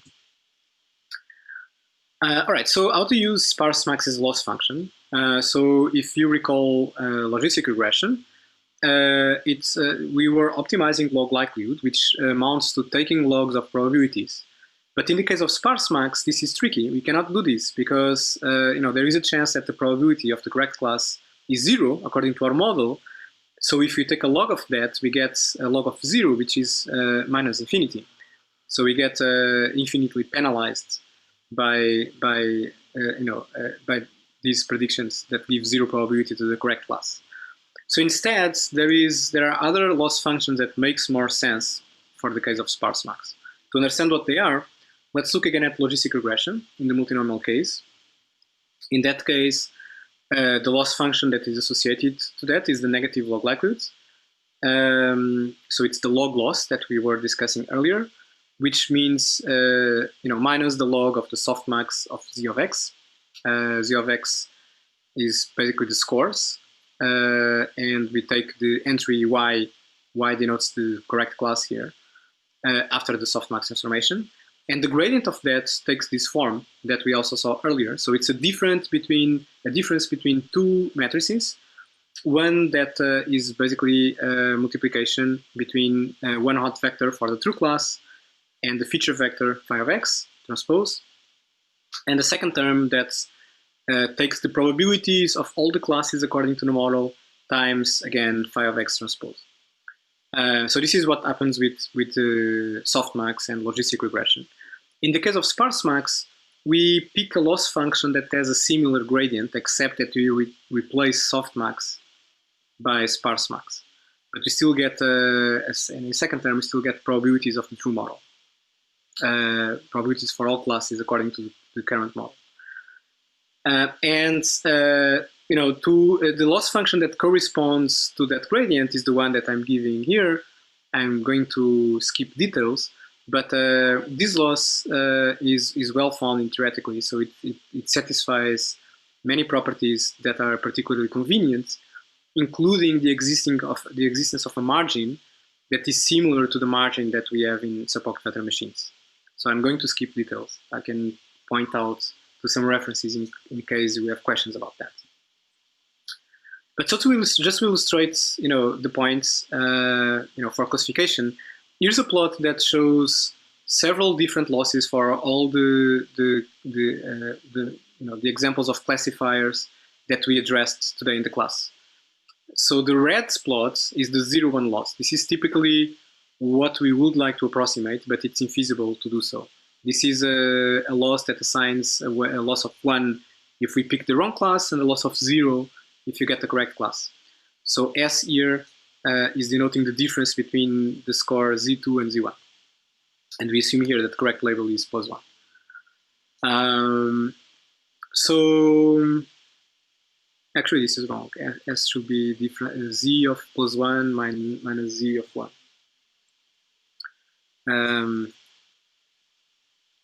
So, and by looking at the comparison of these different loss functions, we can see that, for example, the logistic loss, which corresponds to logistic regression, is this blue line here. It's never 0, right? Even if you have like extreme confidence about your probability, there's still some probability mass going to the wrong label. This contrasts with the SVMs and with perceptron that are piecewise linear.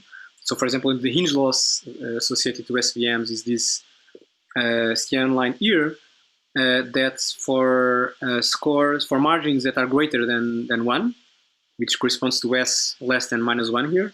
They get a loss of 0, and otherwise they get a linear penalty on the loss. The perceptron is kind of similar to SVMs, but they don't have a margin, and therefore they are also piecewise linear, but it corresponds to this purple line here. And the sparse max loss, which is a loss that that I just have introduced here, is very similar to the Huber loss that I was talking about in the case of regression. So it turns out to be quadratic. So this is the green line here. It's quadratic between -1 and 1, and it becomes linear for scores that are under -1 or above 1. So they are a little bit in between SVMs and logistic regression. And it turns out that the sparse max loss also has a margin. So if S is less than -1, then the loss is exactly 0. And we can interpret this as a margin in the same sense as SVMs. So this is all about regularization. Let's now quickly recap what a linear classifier can do, and then talk about classifiers that are not linear. So a linear classifier can solve linearly separable problems, or problems that are approximately linearly separable if we are allowing to do some regularization and to allow for some margin violations, as in the case of SVMs.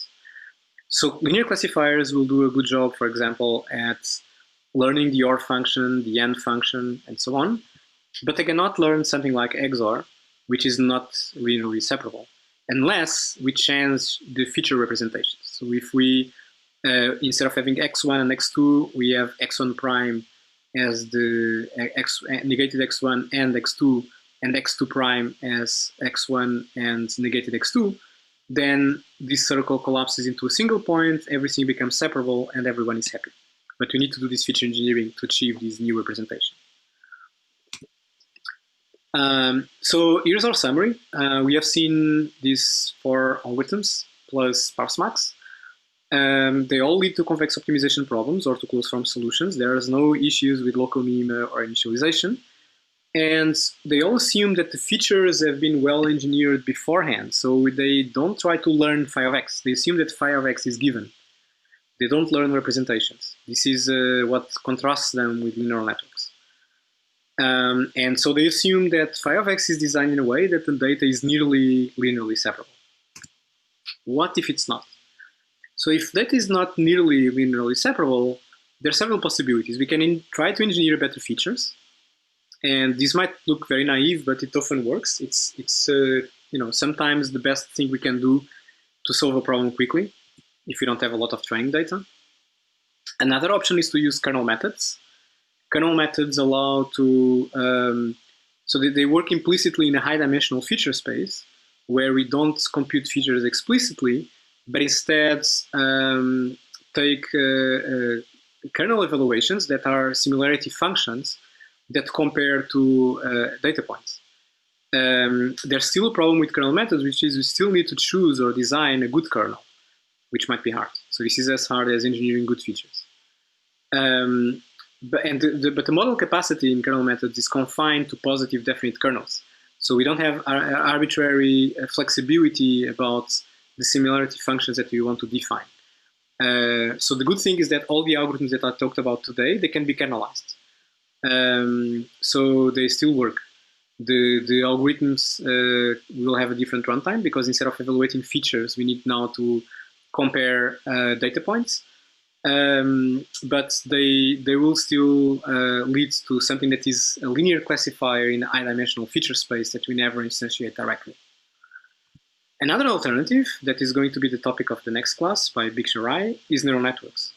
And neural networks just give away from convexity. So they embrace non-convexity and local minima.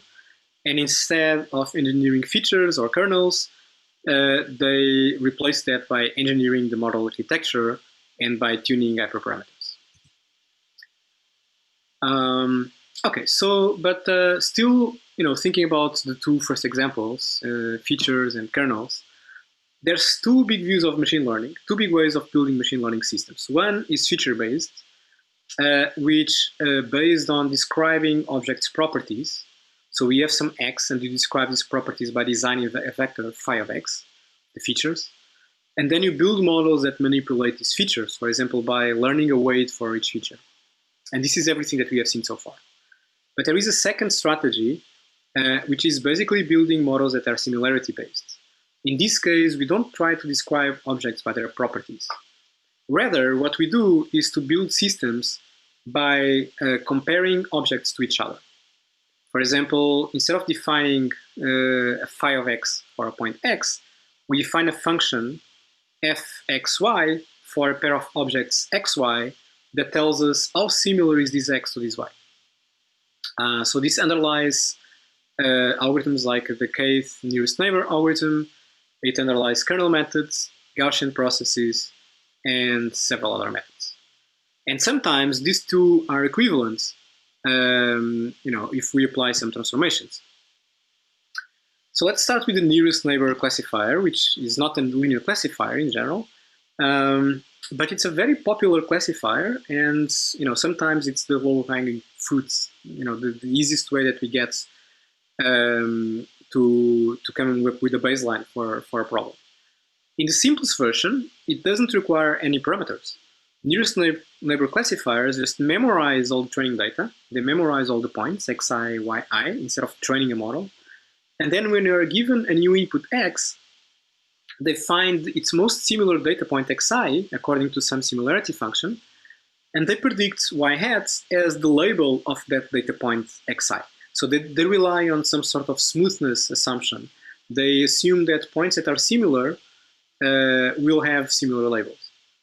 And there are many variants of these. For example, the kth nearest neighbor, that instead of just looking for the single nearest neighbor, it looks at, it ranks examples by their similarity. It picks the top k, and then it uses something like majority voting or some other technique to obtain a label from this.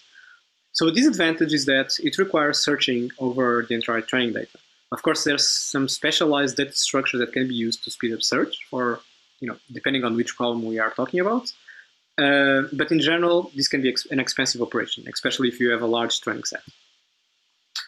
Kernels are similarity functions between 2 points that are symmetric and positive semi-definite. This is the mathematical definition of a kernel function.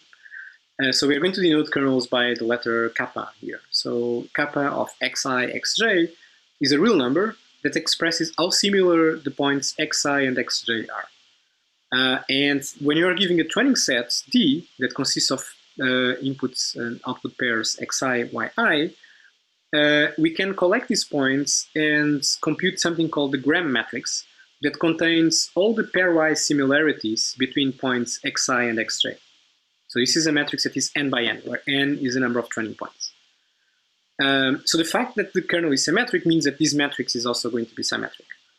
And the fact that it's positive definite means that for any arbitrary vector v that is not zero, the dot product between v k and v transpose, so this quadratic form, is going to be less than or equal to 0.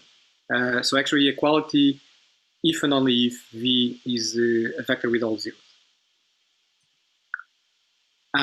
So there's a theorem that states that for any kernel, there exists some feature mapping in some feature space that we don't need to instantiate explicitly, such that the kernel function, so the similarity between xi and xj, kappa of xi xj, equals the dot product between phi xi and phi xj. So there is a kernel corresponds to some mapping in some explicit feature space. And this is what motivates the so-called kernel trick. The kernel trick, what it does is to take a feature-based algorithm like the ones that we covered today, SVMs, Perceptron, Logistic Regression, pick your favorites, and they replace all explicit feature computations by kernel evaluations.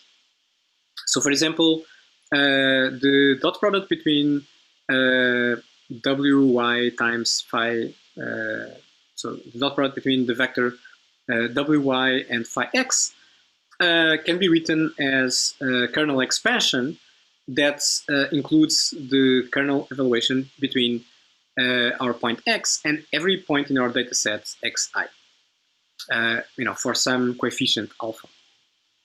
And this was an extremely popular idea in the 90s and 2000s.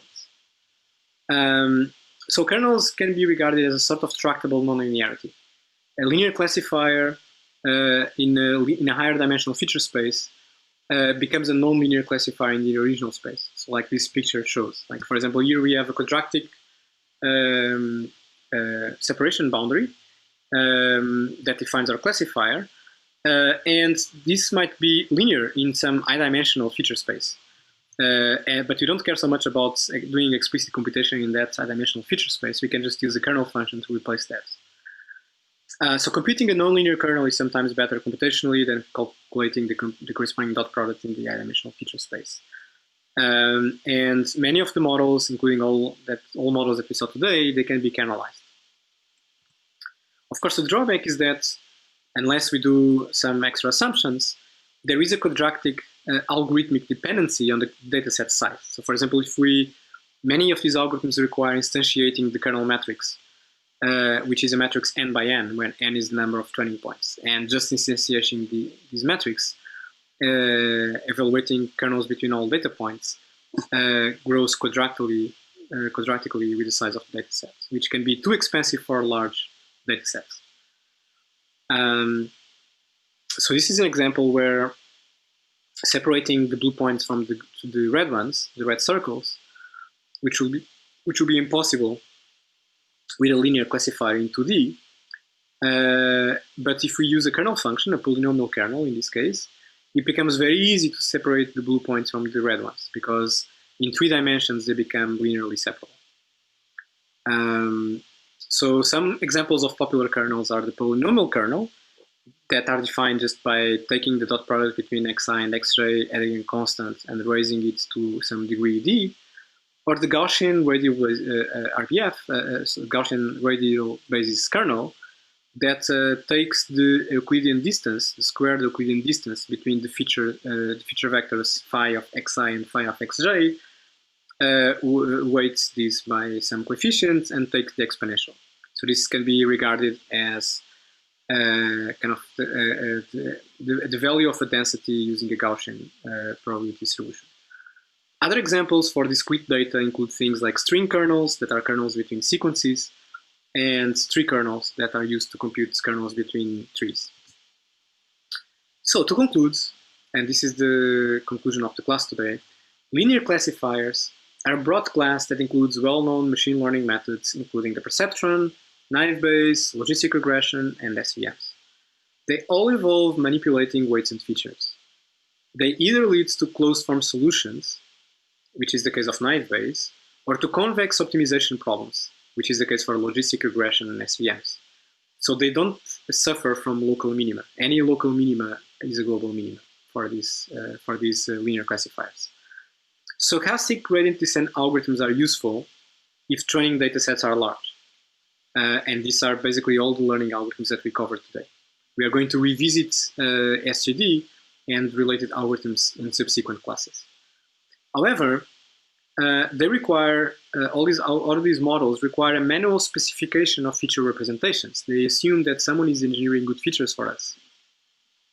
Tomorrow, we are going to talk about methods that are able to learn internal representations. This is going to be the topic of Bix's class.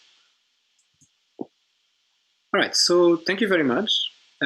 Just to finalize, I'd like to take this opportunity to say that we are looking for postdocs in the project, the RC project DeepSpin that I'm hosting at IST in the University of Lisbon. And this involves research in topics related to deep learning and structure prediction, which were not the topics of today's class, but they will be topics for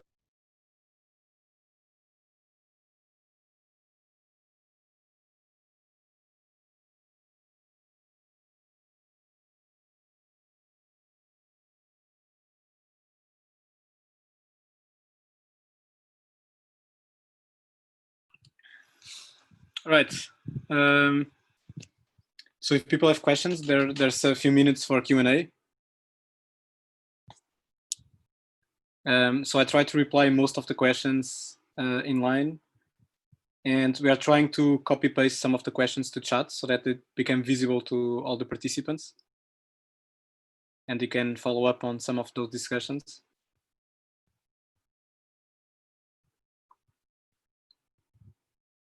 Okay, so I'm not seeing any Q&A. So I'm assuming that there's no questions left.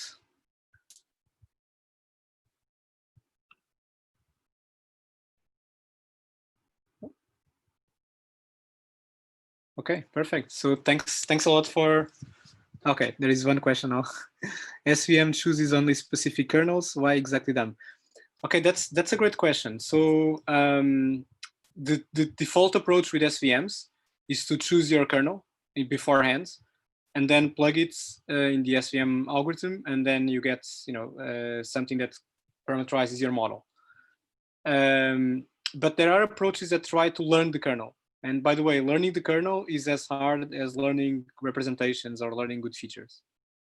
There's a line of work called multiple kernel learning that tries to learn a new kernel as a combination of given kernels. And there's very interesting work in that direction. I would say that these days most of that research has been kind of abandoned in favor of neural networks because they are more expressive. But there's still some interesting things, and there are some interesting connections between kernels and neural networks that are being pointed out in recent work.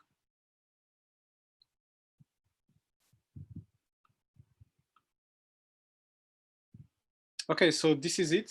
Thanks for attending, and I'd be happy to answer any follow-up questions that you have in Slack in the room for this lecture.